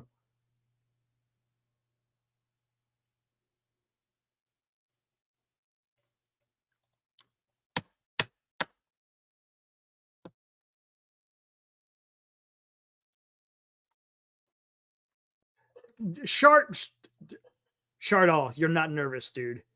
That's a lot. Don't make me call you a liar, Shardall. I know you're not nervous. I know for a fact you are not nervous. Have you heard some of the things you said when you've come on the show? Do I need to remind you the things that you've said when you've come on the show? Come on. Come on. Shardall. Come on, man. No, I'm going to end the show. Come on, save the show. Soto is meeting him with Mets. Mike? Yes. That's not really news, to be honest with you. But yes, Soto is meeting with the Mets. And he's going to meet with the Yankees, and he's going to meet with the Dodgers, and he's going to meet with the Blue Jays. He's probably going to meet with Boston. Probably going to meet with the Giants. Yes. Yeah, there you go. Shardall, here you go. You don't have to sing. I got something new for you. The Giants probably are going to meet with him, Mike. I wouldn't worry about that. I'm sure if the Giants are in this, the Giants will meet with him. If they're not in this, then they're not going to beat him. So we'll find out.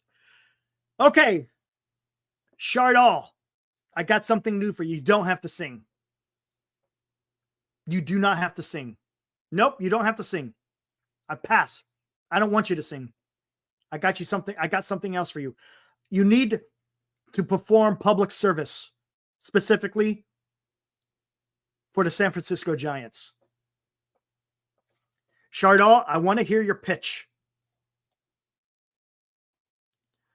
I want to hear your pitch, Shardall, of what would you tell Juan Soto to try to get him to sign with the San Francisco Giants?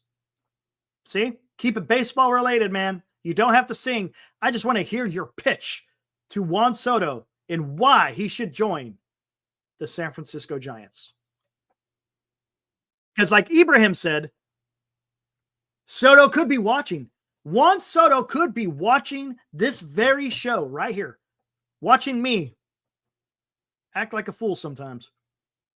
Come on. Shardall, you'll be doing a service for the San Francisco Giants. What do you say, Shardall?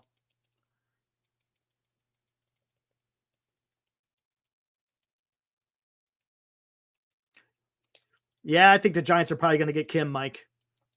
That's my feeling. Dilly, what's up, Dilly? He's changed his avatar. He is now heavenly. He's got halos and clouds. What is up, Dilly? It's Angel Pete. It's the blessing from above. There you go. You calling on a higher power to make exactly. We appealed to the deity yesterday, and now we are the deity today. Oh, that's great. Shardall, what do you mean? Okay, just deal with me here, Dilly, for a little bit, because I'm talking to Shardall. For sure. Give you a sample. Come on, man. I gotta give you a sample on how to make a sales pitch for Juan Soto. Come on. Come on. Come on. Shardall, what do you mean give you a sample? If you look, you watch the show, you see how I talk about trying to get Juan Soto. Let's hear it, man. Come on. All right, Dilly. We'll see what Shardall decides. Man, I got a feeling it ain't happening. Yeah, well, we'll see. We'll see. Yeah, there's a lot of different routes that they could go. I'm happy that we wouldn't have to give up any of the picks or anything like that for Kim.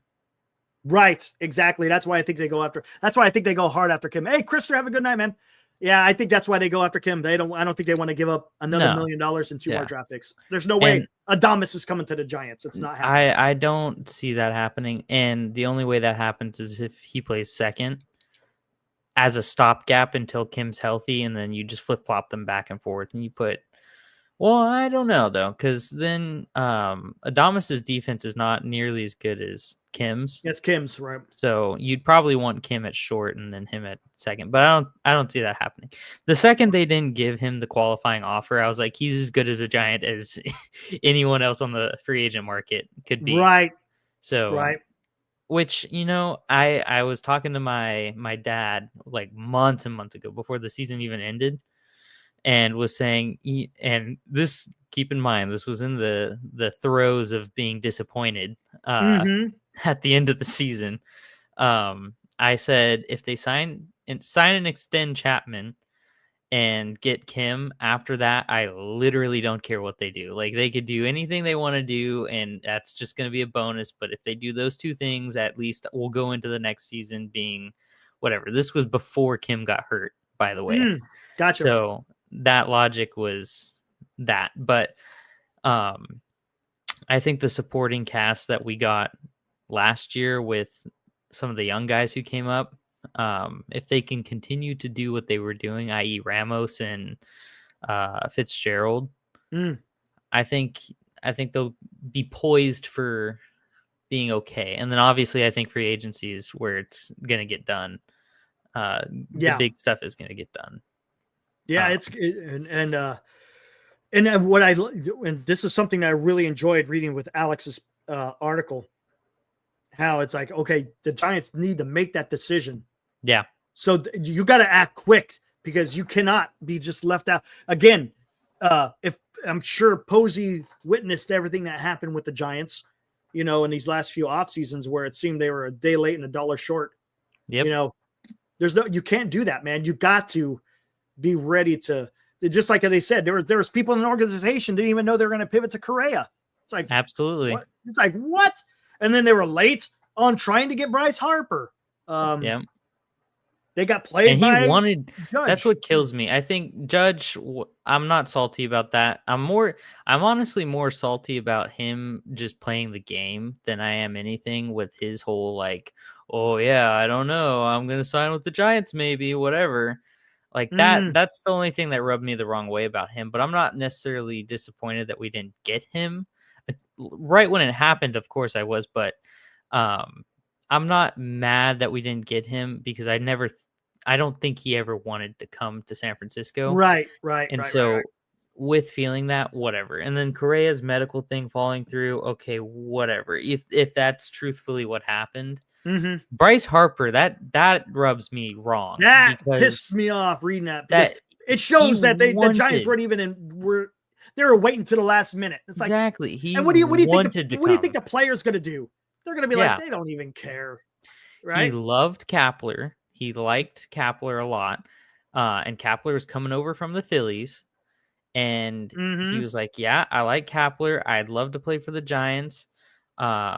He talked about how he loved the city, right? Exactly. All you had to do was just sign him, and that's just not what happened. That really rubs me the wrong way. Because right now, imagine Harper being a DH, and then imagine how many of these maybe Judge does sign with us if Harper is on this team. Like, who knows what the cascading signings after Harper just because of the Harper's pull could have been. And I think you'll get that effect with Soto too. If you sign Soto, 1000% you get that. So that the Harper thing really, that's the suckiest mis-signing in my opinion. Because Shohei, like I said, it was Shohei. I don't think that was going to happen. That wasn't in the cards. I think he was set. And for Shohei and his whole ordeal, I think it made just the most sense from like a personal and also a competitive standpoint to go and play on the Dodgers. And so I'm not going to cry over that spilled milk. The Harper one that's the worst one in my opinion. That's the one that's kind of egregious for the simple fact the Giants should have had it. Yeah, it was handed to them. So, and not 100%. Often do you get that. So it's unfortunate, but they have the opportunity to right their wrongs. And we'll see if it happens. But the two main things I just wanted to mention were the Correa concept and the Valdez idea, because those were brought. Yeah, go for it. Yeah. Let me hear that. Those were brought to. So my buddy at school, we talk a lot of Giants baseball in our off time or free time, and he was talking about how Correa. We'll start with Correa. The Twins are basically maxed out, so they can't really spend money right now. So they're going to need to dump salary if they want to do anything. Right. And also if they're going through ownership change and all that stuff, that's another incentive to dump salary, because who wants to buy a team that's locked up for the next 5 years with contracts and whatever? They're financially committed.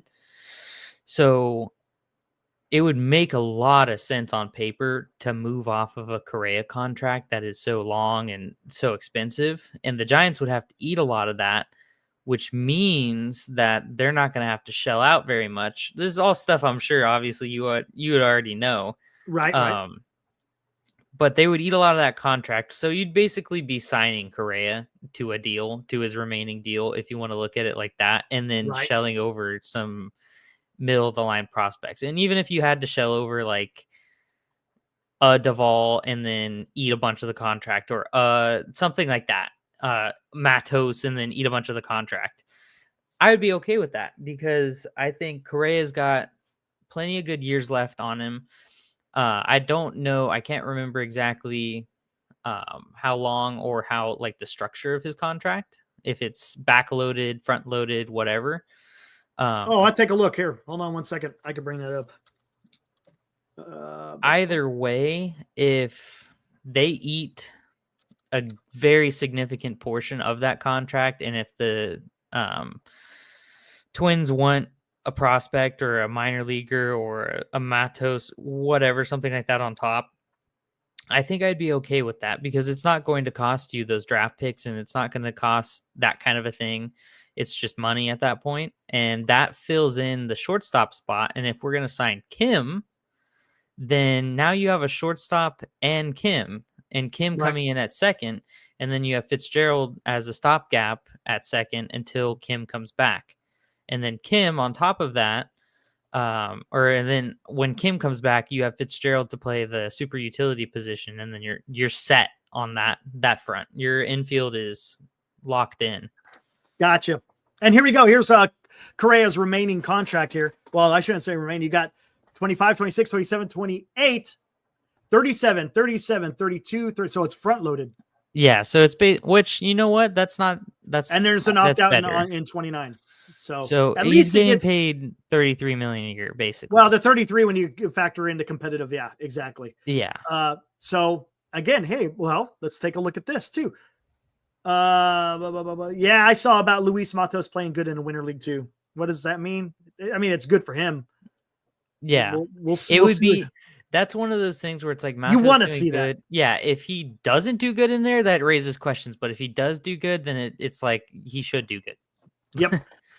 Real quick before I get to this, would I be mad at if the Giants get Luis Severino? I would be mad for the simple fact that means the Giants missed out on better pitchers. Yeah.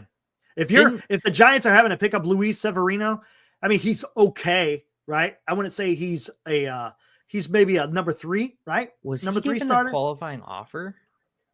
Because I don't. I know Manaea did. I can't remember if Severino did or not. I'm not sure. If there's if he has a qualifying offer, no, do not sign Luis. Yeah, Severino. Absolutely not. You got to stay away unless it's Juan Soto. Did Juan Soto get a qualifying offer? I guarantee you he did. Oh well. I can't remember. If he did, I would that's guarantee the only player that I would do that for. Period. Apparently, Severino got a qualifying offer. Oh, forget it. Stay away from him. Yeah, stay away from him. Yeah, I wouldn't George, touch that 100%. with the 10-foot pole. Exactly. All right, there's the numbers. Again, this is Carlos Correa and Ha-Seong Kim. And you know what? I like that. I like the way that looks. This is the last 3 years, 2022, 2023, 2024. Soto does have a qualifying offer. Okay. I would take that. I got no issues with that if it's Juan Soto. So there you go. I really like that. There we go. Oh, Ha-Seong Kim. It's not just inevitable. It's happening. I guarantee it's going to happen. Yeah. But it could be worse, right? OPS plus, again, Kim is average. Okay. I think those two. Correa's above average. I think they both complement each other actually fairly well. I like the average with Correa and the more power with Correa, which is funny because he's not a power hitter. But when you put him up against Kim, he's a power hitter. So It's like... And Kim, the reason why his WAR is so much higher is because he's got better defense. Yeah, his glove is amazing, which is the good compliment to Correa. Because Correa by no means is like a poor defender. He's got a good arm. He's kind of interesting in the sense that he's not like low center of gravity. He bends over at the waist a lot to field balls and stuff like that, which I worry about his back. And that kind of that being later on down the line. But I think they're a good complement to one another. I think if you had Kim at second and Correa at short, I think that would work well. Because he's another, and this is given that you would have to go out and sign the power bat to fill in. You got to get a power bat in there. Yeah. Look, this isn't you go with these guys and then you're set. No, this can't be the only thing you do. Needs to be. In a lot of ways, and it depends on, and this will be a good topic to kind of throw around after everyone signed, to see. So Correa, let's say, averaging out about $33 million a year until his contract is done, given he doesn't opt out. Right. Versus whatever Adamas's contract is going to be. Let's say Adamas makes somewhere between 25 and 30 million, probably something like that a year, probably closer to that 30. Okay. Because I figure Chapman gets paid what, 25 a year, and he's 150 total. If Mm, Adames warrants like a little bit more than that because he's younger, hmm so something like that. I don't know, but looking in hindsight, I'll be curious as to if it would have made more sense for the Giants to trade for Correa and it'd be $33 million a year versus, like, let's say Adames is $33 million a year. Would you prefer Dude, Adames or would you prefer Correa at that point to if be they cost the honest with same? you, rather than Correa, I'd rather have Bregman. Correa's got last year his injury. I'm worried about his injury. That's my Yeah. bugaboo. And you know what? I'll tell you what, Bregman can play in Oracle Park because he's a pull hitter, and a right-handed pull hitter in Oracle Park can get it done. Yeah. So I'd like Bregman, and yes, I'm alluding to what Mike's saying because I talked about it earlier, Mike. If you watch the beginning of the show, Bregman may be able to be got. Make him your second baseman. I Again, don't hate that what? idea. But see, we're kind of talking. Yeah, these are good players. I'm not going to say that they're not. But who is that guy that you build around? Who is the guy you build around? That's going to be the question that has to be answered. Because you could get all these great pieces. It's similar to Chapman.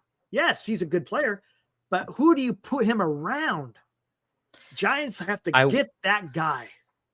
I will say I do think Bregman would look good in a Giants jersey. I just don't know because it just I know he's trying to open up his market and say, yeah, I can play second, which I'm sure he can. They're all athletes. They can shuffle around.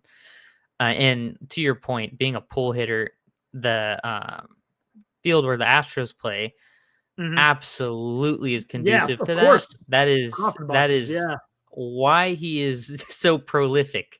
So, and not to say he couldn't do that at Oracle because the left field line's not like it's super, super deep or anything like that. If you are a true pull hitter, ask Tyro. He was able to figure it out a little bit, but I don't hate the idea of him playing second, but does he have a qualifying offer too? Who? Bregman? Bregman? Good question. I do not know. I couldn't tell you whether or not they slapped one on him or not. Mike says, why not just have a team of multiple great pieces? I would love to have multiple great pieces, but we're not talking about great pieces right now.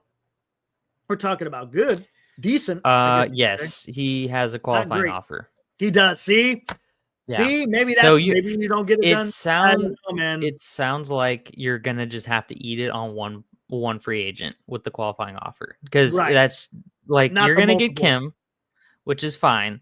You're just gonna have to eat it on one of the other guys, right? And then if you want to that's why I like Correa so much because you can get Correa for what these other guys are gonna cost because Bregman might be a little cheaper than Adames. I think Adames is going to be closer to 30. I think Bregman's going to be in between 25 and 30. Oh, what did Heyman say? I think they 170 for 7. 180. Yeah. 170 for 7 for Bregman is what I remember seeing, I think, which is 24 a year. So that's a little less than Chapman, which I think that's appropriate.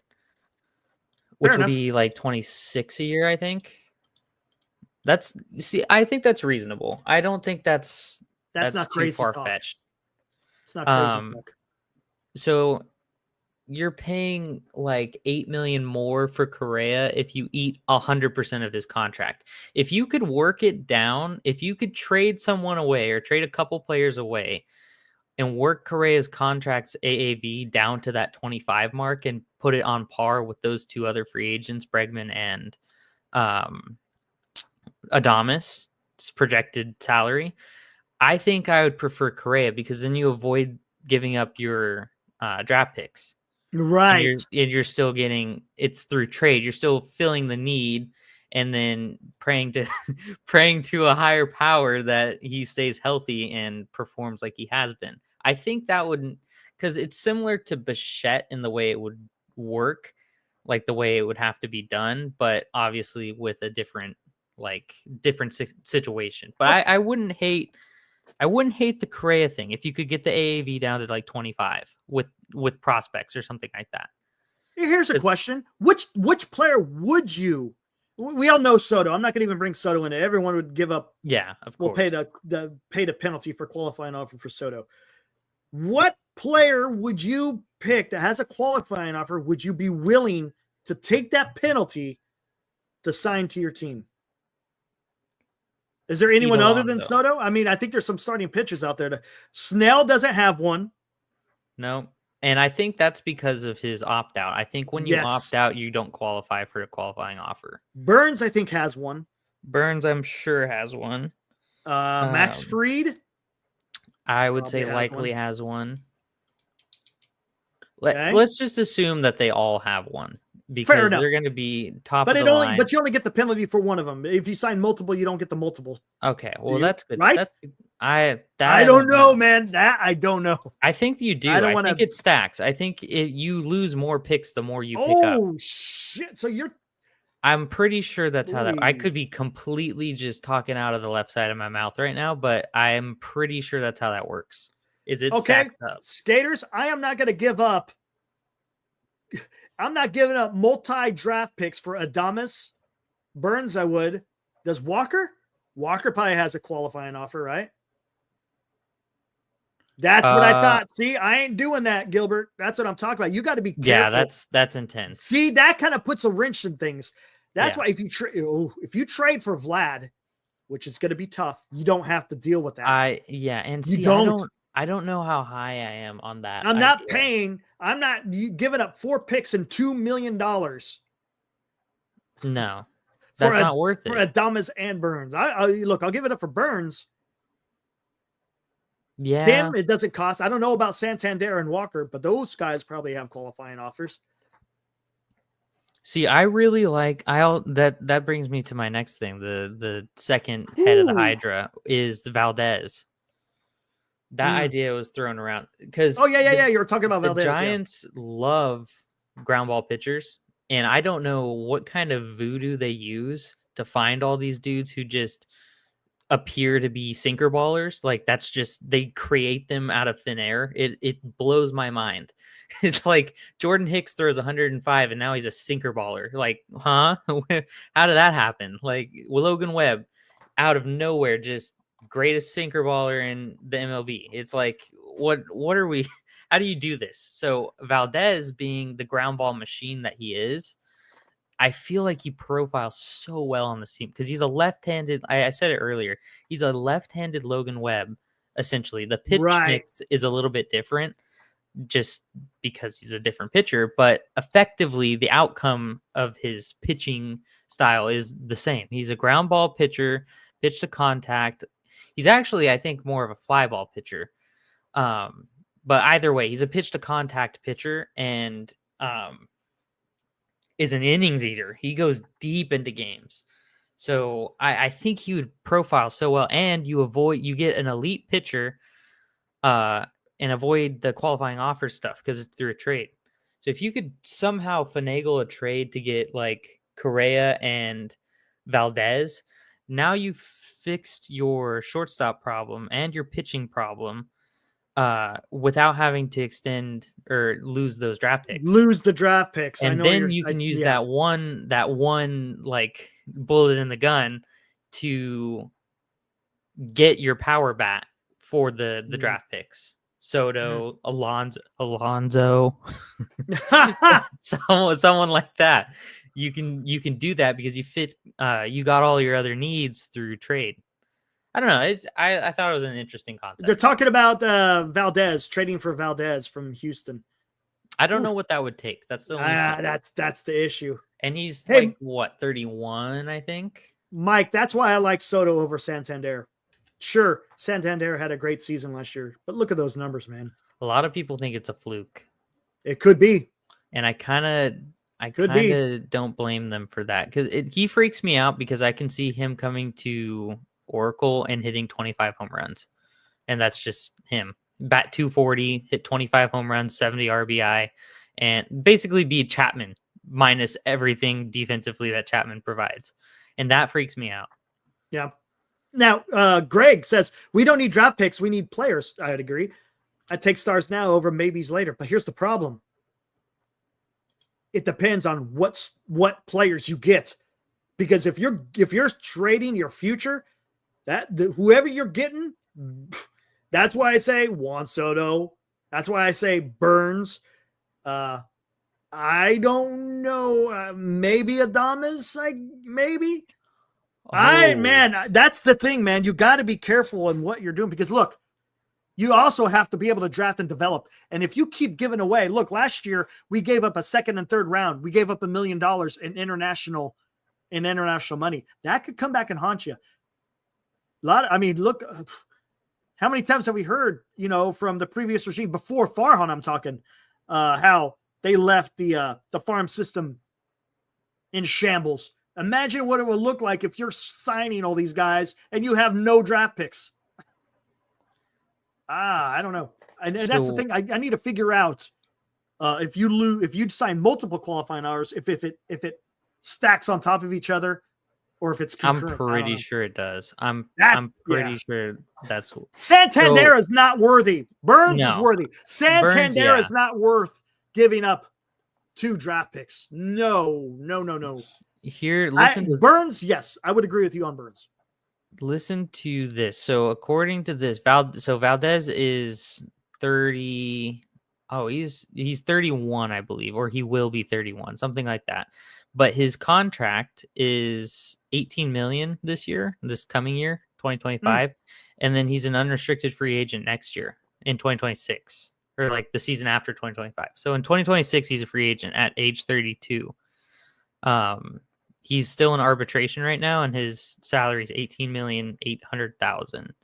So I don't know that it would take an incredible amount to sign him away, considering he's a free agent after the end of next season or this coming season, which would be interesting. Like I said, that would be an interesting deal because he's an innings eater. He's not throwing 98, so his arm shouldn't explode. Right. Knock on wood, right? And he, like I said, he pitches deep into games, but he's efficient because he's a contact pitcher.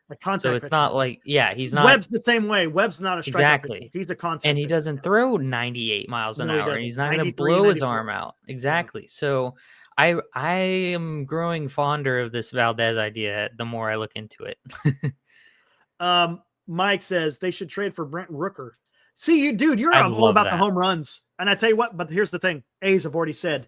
They've shut that. They've already come out and said they're not trading Rooker.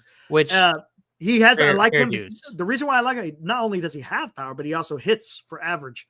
Yep. And he'll take a walk. But everything you're saying, Mike, you just want to get nothing but power. Look, yes, the Giants do need a middle of the order bat, but you got to. Sounds like my fantasy team. Yeah, right. It sounds like just if you're hitting it over the fence, that fills up like 4 stats in the categories. That's what I was going to say. Exactly. That's why I kind of wanted to have some OPS because then it takes into consideration some doubles and all that other stuff. Exactly. It's all home runs or nothing. Yeah. Yep. Boom or bust. And you know what? It's fun to watch, but like it's also incredibly frustrating to watch because you see more strikeouts than you do home runs. If you see a lot of strikeouts and the home runs are fun, don't get me wrong, but doubles are cool too. Yeah, absolutely, man. Hepatitis talking about Corbin Burns K rate. I'm going to take a look at that. That I am not sure about. Let's take a look at what his K rate has. I know his velocity has decreased. I know his velocity has, yes. Like slightly over the last few years, which that makes me nervy in the sense that could be alluding to some elbow problems. And I don't like that. But it's not like he's throwing slow. He's still pumping mid 90s, touching upper 90s every once in a while. Strikeout percentage. Okay, here we go. Let's start from 2018. He only threw. Actually, let's go when he was actually throwing a lot of innings. So 2021, his strikeout percentage 35.6. Fantastic. Mm-hmm. I think is that the year? Did he win a Cy Young that year? 21? Can't remember. 2022, 30%. Dropped by 5, 30.5. 20 and then 23, 25.5. 24, 23.1. Yeah. So between 23 and 24, a little bit of a drop, but there's definitely a significant drop since 2021. No doubt about it. Mm-hmm. His K or his walk rate that year was incredible. His walk rate in 23 was 8.4, but this year he dropped it down to 6.1. Let me see his ground ball rate. Almost 50% ground ball. See? Yeah. That's he turned more into a lure. ground ball. Now in 21, he had 49% with a lot of strikeouts. But then as the years went on, his ground ball rate dipped, but then it increased this year, almost 48% ground ball, which is what you want to see. Yeah, that's solid. Yeah. Fly ball rate, again, was one of the lowest, 22.4. So he's not giving up. Is he giving up the long? Let me see. I wonder if that's a product, because what I was worried about Burns going in when he signed with the Orioles this year, what I was worried about what was going to happen was that he was going to get murdered by home runs because just playing at the Orioles field. I thought he might get shelled. He didn't, obviously. And so I wonder if that has, like, his ground ball rate going up this year was by design. I wonder if that's like he adjusted his pitch strategy or whatever you want to call it to cater to being more of a ground ball pitcher, keeping it on the ground more because of the change of scenery. Like, he could get away with it at the Brewers Stadium, but not so much. Imagine what he'd get away with pitching in Oracle Park. Oh, yeah. It'd be a cakewalk. Just so you know, his ERA plus, taking into consideration the ballpark, was 128. Again, above average. Year before, 127. Then 137. And then, of course, his magical year is Cy Young, 170. I mean, he was just that's a beast incredible. in 21. The guy. Beast. But the guy, man, I mean, he's solid. There's I no think question exactly. He's 100%. He's solid. God, again, if you could get Burns and Snell and then get a bopper along with Kim. If you really think about it, I do think Snell might be the best. Like, if you're trying to avoid those draft picks being a thing as much as possible, Snell is the guy. Snell would be the guy to get. Maybe, because he's not going to kill you on the payroll. And here's the thing, which is strange. I don't know why they're projecting Snell to make less than Burns, and Burns has that qualifying offer attached to him. Yep. You'd think it would be the other way around, you know? Yeah, they're about the same age as well, so you don't have to factor that in. It totally different pitchers. But I would go hard after Snell, but I don't know. Is it in the I kind of cards? think I would too. Is it in the cards?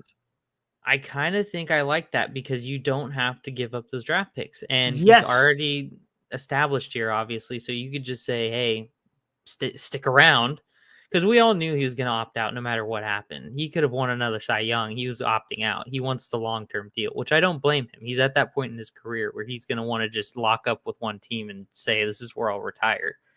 So I kind of like that because you get that ace quality pitcher.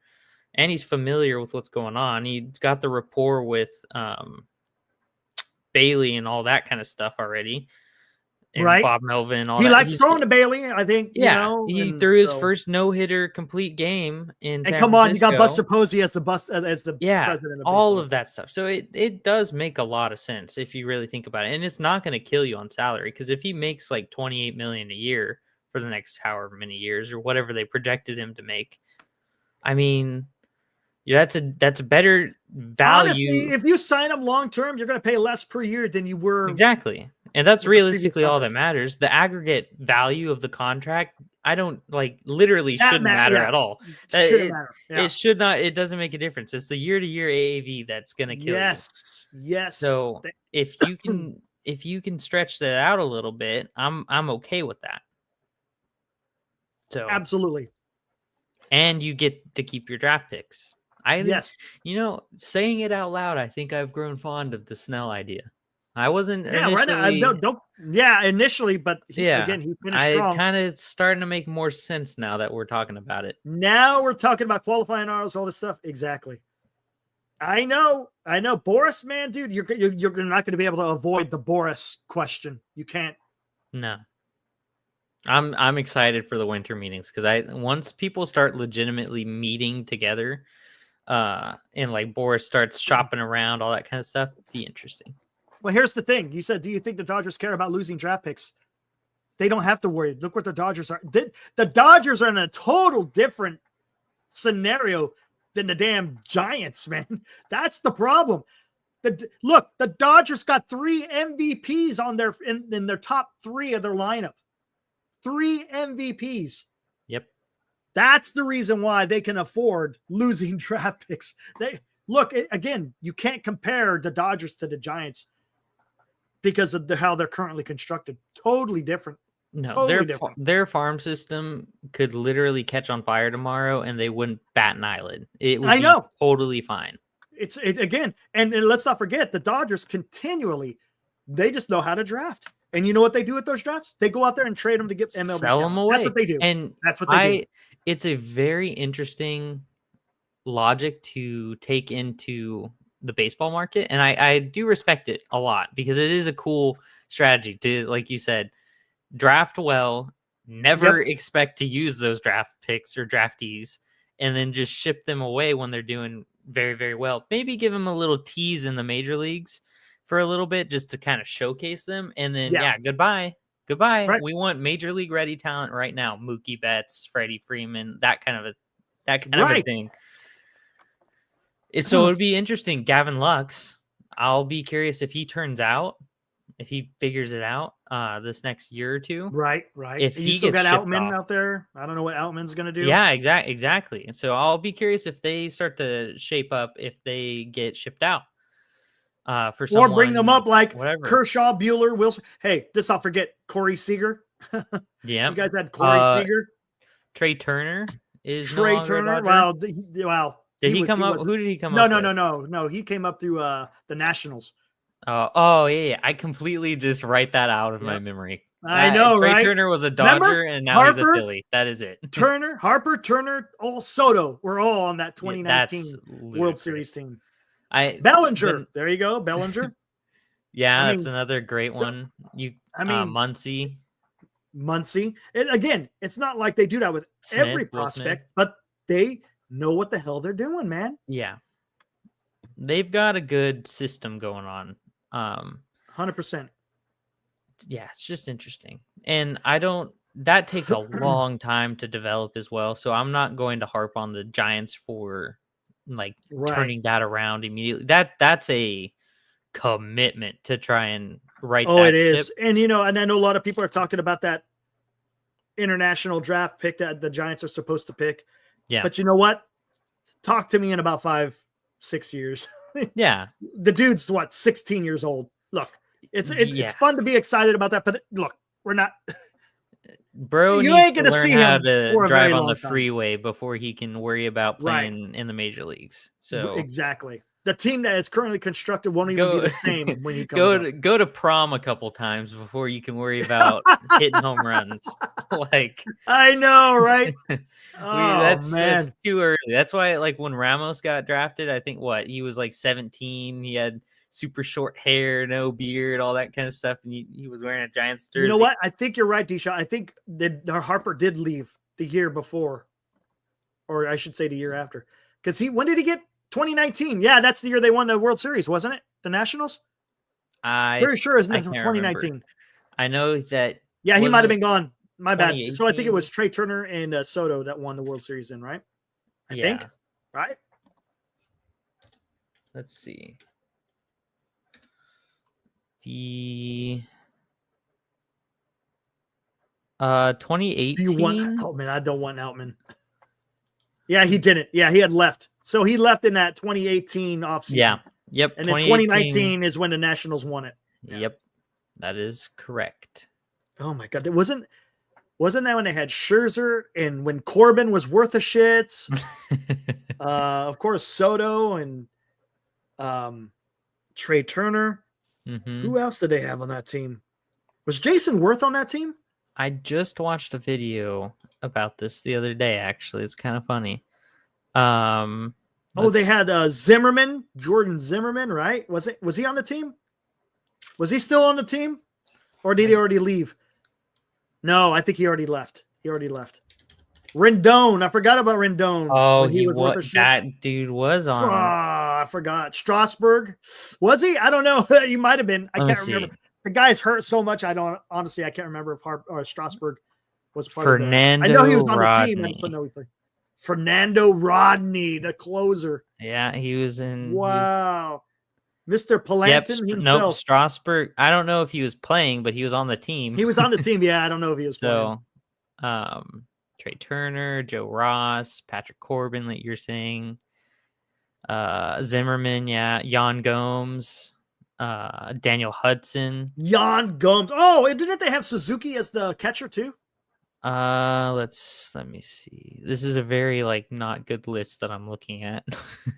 Yes, Kurt Suzuki. They sure did. Yeah, That's good knowledge. how about that, man?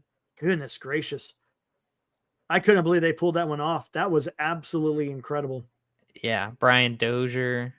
Dozier. Oh my gosh. Oh, wait, no. You said Zimmerman, right? The first baseman, I think. I don't think he was third base at that time. Ryan Zimmerman. Yeah. Ryan Zimmerman. Yep. I remember him.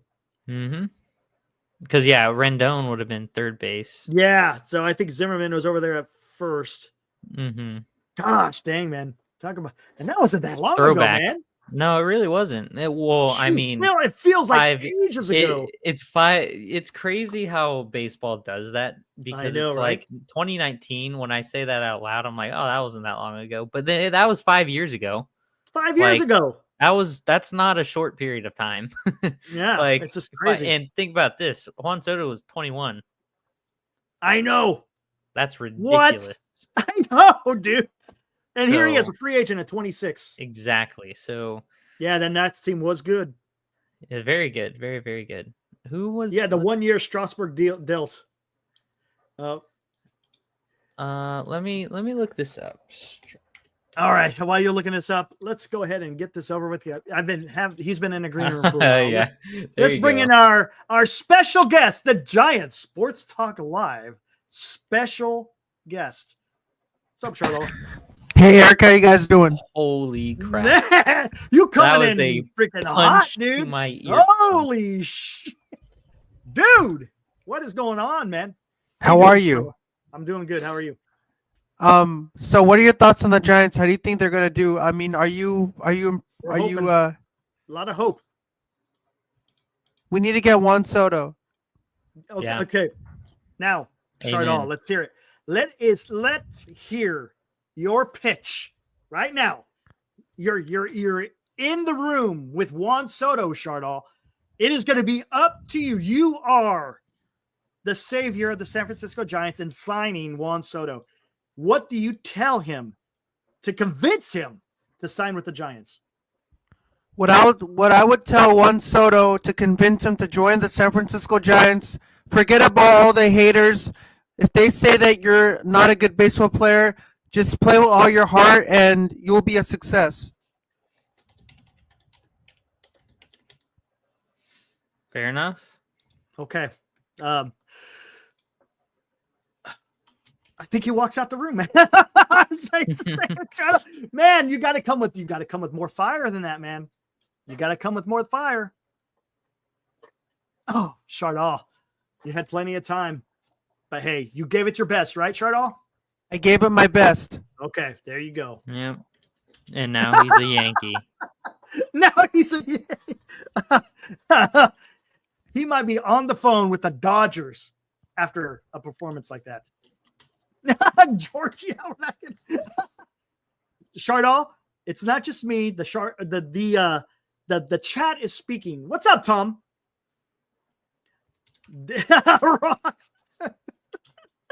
Oh man. Oh. Woo-wee. All right then. 1.04. So what else is going Eric, on for tonight there? I really like all your content on Giant Sports Talk Live. Thank you, sir. Appreciate it, man. You and Glenn do a fantastic job. Thank you. I mean, I haven't heard from Glenn in like days. I don't even. Is he Glenn, are you out there? I don't even. Glenn, are you out there? Honestly, I have not heard from you. I don't know what is going on. Are you still alive in Glenn, Mexico? Have you been kidnapped by cartels? I have no idea. Dan, Eric, you know this network would not be perfect without you and Glenn. There would be no network without me or Glenn there, Chardal. You hold this network, you hold this network down. Thank you. Appreciate it. We try, man. We try. I don't know when Glenn's coming back, Mike. I don't know. I know he's coming back, but I haven't heard from him. I have no idea. Glenn, are you out there? What's going Eric, who would win the Willie Mack Award for the Giants next year in 2025? on? We don't even know who the team's going to be. Dilly, those are some strong numbers in 2019. Yeah, that was his going out with a bang year. Wow. That was the last time he Wow. pitched a full season and was okay. And then Wow. he got hurt. Dilly, if Yeah. they were to build another statue outside Oracle Park of another Giants legend, who would it be? Because they already have Juan Marshall. They already have Willie Mays. They already have Gaylord Perry. Who else would they add to the extensive statue lineup? Do they have a Bond statue? I'm No? pretty sure. They need Yeah, a Bond they statue. do. They need a Barry Bonds I was statue. gonna say They don't have a if, very- don't if they they have- don't have a Bond don't. statue, they absolutely need one. But then I was gonna say Posey. They But then have after, Mad Bum. Buster Posey, potentially. I feel Brian like- Wilson, No, not Brian Wilson. No, probably not Brian Wilson. Tim Lincecum. See, that guy plays on You so start- many people's hearts, You man. start opening up a That- can of worms if you start doing like Yes. Bum and stuff like that. That's why I'm Right. hesitant with Posey. Needs to have a good time as Pobo right now, and then we'll Yes. talk about statues like 10 years Right. from now. The But only reason why I Bonds needs say one. Bonds needs one. The reason why I say Bumgarner because that Game 7, dude, Yeah, that's was iconic. of legend. Yeah.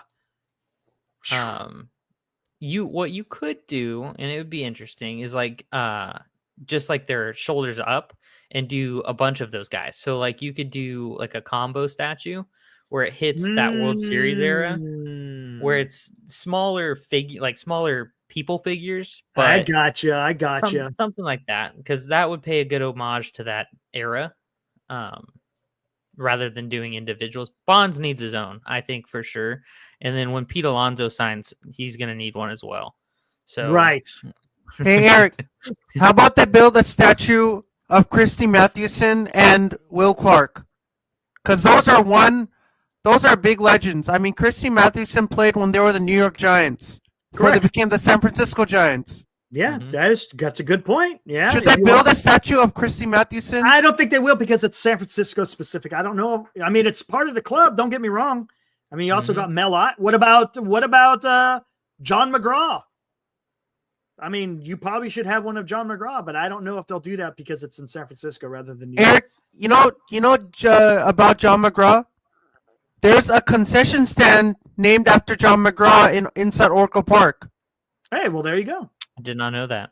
Did not know that either. and it's named after John McGraw, the legend. Well, what do they sell there? They sell Is it I food? think they sell like American food over there, like hot dogs. Fair enough. There you go. Americana. There you go. Baseball food. Eric, what do you like about America? What? Shut off, dude. Shut off. Not look, when we do military history chronicles, we'll talk about it there. How about that? Sound good? He Sounds goes, good. Sounds Alright. good. We'll talk about America on Military History Chronicle show. Yeah, there we go. I'm thinking of doing a show on Veterans Day. How about that? Oh, that'd be good. That'd be good. There we go. It's a chill vibe over there. And I get to do it on OBS, man. Yeah, there you I go. wish. Hey, Dilly, do you know that? Can you bring up people's chats on OBS? I'm sure think there's you a way. You know what? I'll look into it for you and see, because I I would be can't- curious as well. I'm Because I sure there's know a you way. could put the chat like in the main screen. Yeah, you could do that. You could do that, but I mean, people could already see it on if they're looking through YouTube. Yeah. so. I don't know, because I'm not familiar with how StreamYard works and how like you just plop it over and all that. Oh, kind it's of so stuff. easy, dude. All I got to do is hit It- this, boom, and there it is. Yeah. Does Boom. it integrate with YouTube? Yes, it does, Okay. and that's what's the beauty about it. Yeah. It's Well, that's so cool. much. Oh my gosh. I'll see what I can find out about OBS, because I do know OBS is quite good and it's been around forever. So I would be shocked if there wasn't a way. Ooh, It maybe- might not be a cool banner like the StreamYard thing is, but do I have to do a video starting a hype for a freaking Bond statue? There you go. I like Now, it. is it? Hold on. Is it Isn't the statues only for Hall of Famers, right? That I might think be a that's good what it point. is. I think the statues are only for Hall Oh, of then Famers. shoot, Yeah, Posey then statue inbound. Posey will be coming. Yes, And you know Yeah. what? Sign me up for that. I love it. that would be awesome. Yeah. That would be But freaking here's the deal. awesome. Eric, What does the statue look like? Is it Posey in the catcher squat in full garb, or is it him No, standing at the plate. swinging? Yeah, mid swing. Or can't do it because it's Hall of Fame. I was gonna say Hey, hugging Eric? Bumgarner. Oof. Eric, we should make a poll on what Buster Posey's statue should look like, and we should vote on it and see which gets the most votes, and then the one that gets the most votes will be the statue design. I tell you what, I know the best one. Remember when he was running out to hug? I was Brian literally, Wilson? you took the words from my mouth. I was like, Boom. if you have him with his helmet in his hand, his arms Yes. outstretched, mid stride. Oh, that would be. Yes. I'd love that. I Hey, wonder. Dilly, if- you know what would be a good statue pose for Buster Posey? When Buster Posey is walking over to Madison Bumgarner to give him a handshake. Yeah, that would be good. I wonder if those guys get a say in what pose they're like represented in. I wonder if they like the Giants contact them. They're like, "Hey, this is what we're thinking. They have What do to, you right? think?" Yeah, because I was gonna say being immortalized with the statue. You wanna, yeah. You'd want to have some say in that. I think him being in catcher's There it gear is, right in a there, statue, man. that'd be Hold on. hardcore. This is it right here. This is freaking it right here. Oh. Hey, Dilly, if they were to build a statue of Buster Posey outside Oracle Park, how many people would come flocking to the statue to take photos with it? Oh, it'd be packed. People. So I went to a game every single month from the start of the season till the end of the season, with the exception of September, where I went to 2 games. And within that time period, the place over in Mission Rock, like the little park, they have a statue over there next to the water, next to the cove, and that thing always had people taking pictures at it, and they just put that there. Well, I guess not just, but that's fairly new that it's been there. I think if Posey had a statue, it'd be packed all the time. Eric, There it is, right there. I really like That is the statue, man. Yeah, I would like that. Eric. That would be freaking awesome, Hardcore. dude. Eric, I really like Come Dilly's on. personality because Dilly can sometimes he can be serious and then sometimes he can be funny. Just like Bill Walton, Luke Walton's father. Hey, You know, look at Bill that, Wal- Billy. You're being compared to Walton.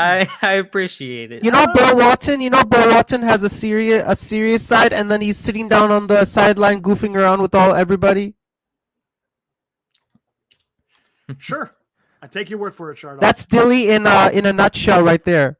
Dilly in a nutshell. There you go. That's But look at is that, the so detail on that. ironic. He's got the 28 on the side of his freaking shin guard there. Yep. Oh, man, It dude. would. Get all would that be detail in there with the helmet amazing. falling down. Hey, Dilly, Ah! you know your name. You know when you're called Dilly, it reminds me of the Bud Light commercial when he says Dilly Dilly. You know, like the royal king says Dilly Dilly on the sitting on Yep. the throne. I sure do. That's how your name reminds me of that. You can't forget about the dilly bars as well, the ice cream. Piazza, best catcher in the last 30. Come on, Eric. dude. How about Eric? How about you do a 24-hour live stream? No, not gonna do 24 hours. I'll do 12. My friends have done 24-hour live streams before. Congratulations. Now you can split it up into 12 hours each. You can do one 12-hour show, take a break, and do another 12 hours. That's dumb, man. I want to be here for 12 hours. Granted, I'll take. Yeah, a you break. don't want to do a 24-hour live stream? No. That would be epic. That would be epic if you did it. It would be epic. There's no If you doubt about pull, it. if you, Dilly, would it be epic if Eric pulled off a 24-hour live stream? That's one of those things that you Would it be epic?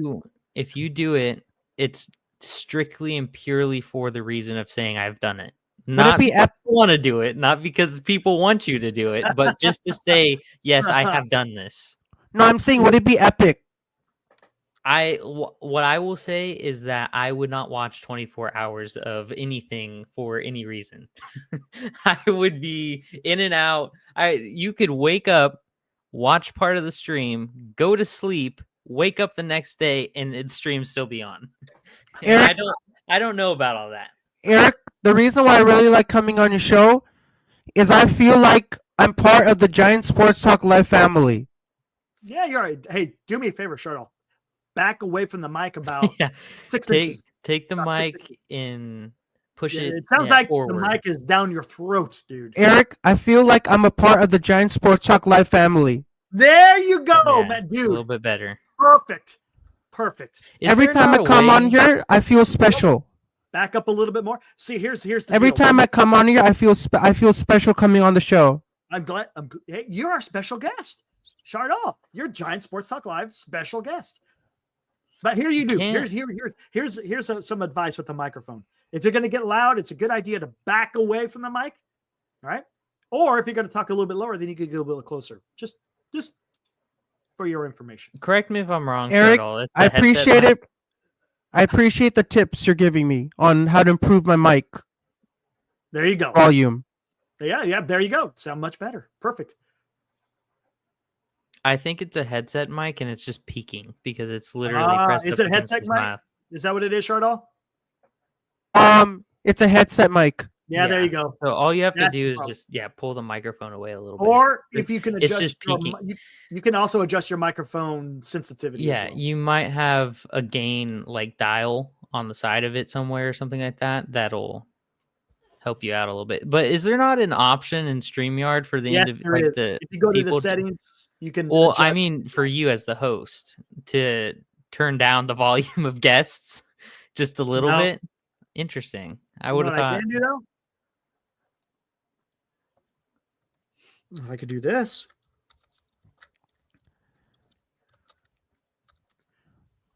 Hey, Eric, look at I just that. went to StreamYard in the settings and I adjusted my mic volume. That See, I that changed sounds his name. much better. That sounds much better. See, look, I adjusted his name. That's funny. Hey Eric, how does it sound now? A little bit too little low, but you're still quiet. over. There you go. There you go.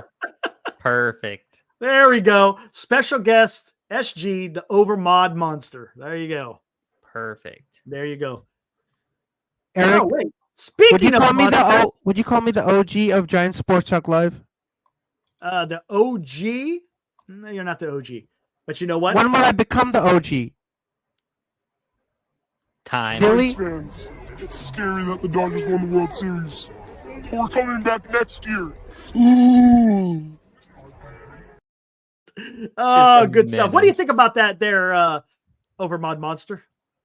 Eric, that's kind of creepy. God, That's very creepy. creepy, huh? Oh, yeah. What else I got in here? Next time for Very- Halloween, my costume will be I'm the ghost of Buster Posey. Is that creative? Why would you be?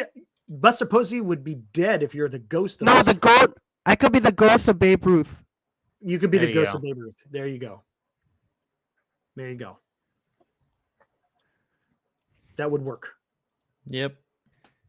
Dodgers repeating. Real question: can they three-peat? Look at BC. Eric, what are your thoughts on Photoshop?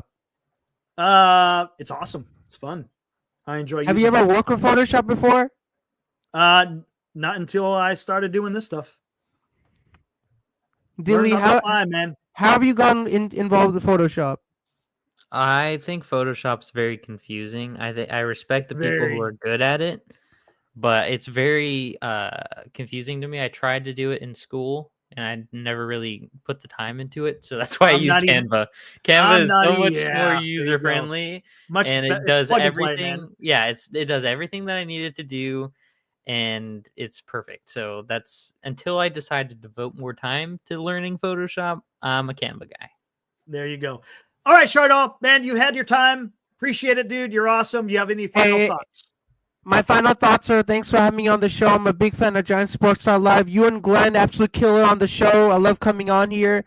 If I'm not doing anything and I'm free, please post a link in the chat, and I'll Fair click onto the link and join the show, man. But I tell you what, practice on your elevator speech to Juan Soto. Okay, practice on it. Dilly, you're a great person. I love coming on here and getting to meet you. You're a great person. Eric, you're great as well. And I would like to come on in the future. Because I love talking about the Giants with you. And it's a great community, man. It's like I feel like a part of family here, coming on the show and talking. I'm glad you feel that way, Shadow. We try to keep Mm-hmm. it. We try to keep it that way. We have fun. Appreciate it. I feel truly honored that you had me on the show today. Right on, Shadow. And I'll see you next time. I hope you guys to carry on the show and have a great night. Sounds good. See you tomorrow night, Shadow. See you later tomorrow. See you later. I'll see you tomorrow night. Yep, sounds good. See ya. All right, there was a great Shadow, guys. I'm gonna get going as well. It's all right, Dilly. Hey, man, thanks. 3-hour show. Yeah, how about the There holy you go. crap? Yeah, Holy you're crap. 3 pushing hours the and ticket. 12 minutes. What the hell's going on here? Time I gotta flies. get out of here. I Yeah. gotta get the hell out of here. Yep. Well, it All was right, a pleasure as always. Awesome, man. Sure, I'll be Appreciate back it, dude. soon. Peace Take out. it easy.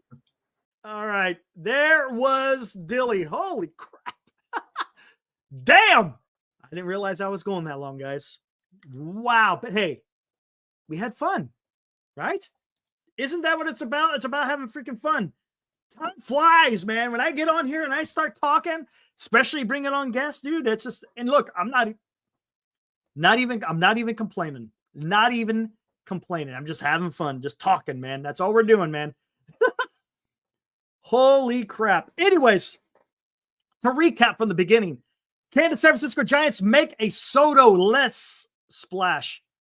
We talked about a few of the guys we may not be able, I forgot all about, and I even talked about qualifying offers, and I didn't even think about those other guys that could possibly have qualifying offers attached to them. Could make things a little bit weird. Again, I think it depends on the type of players that you sign.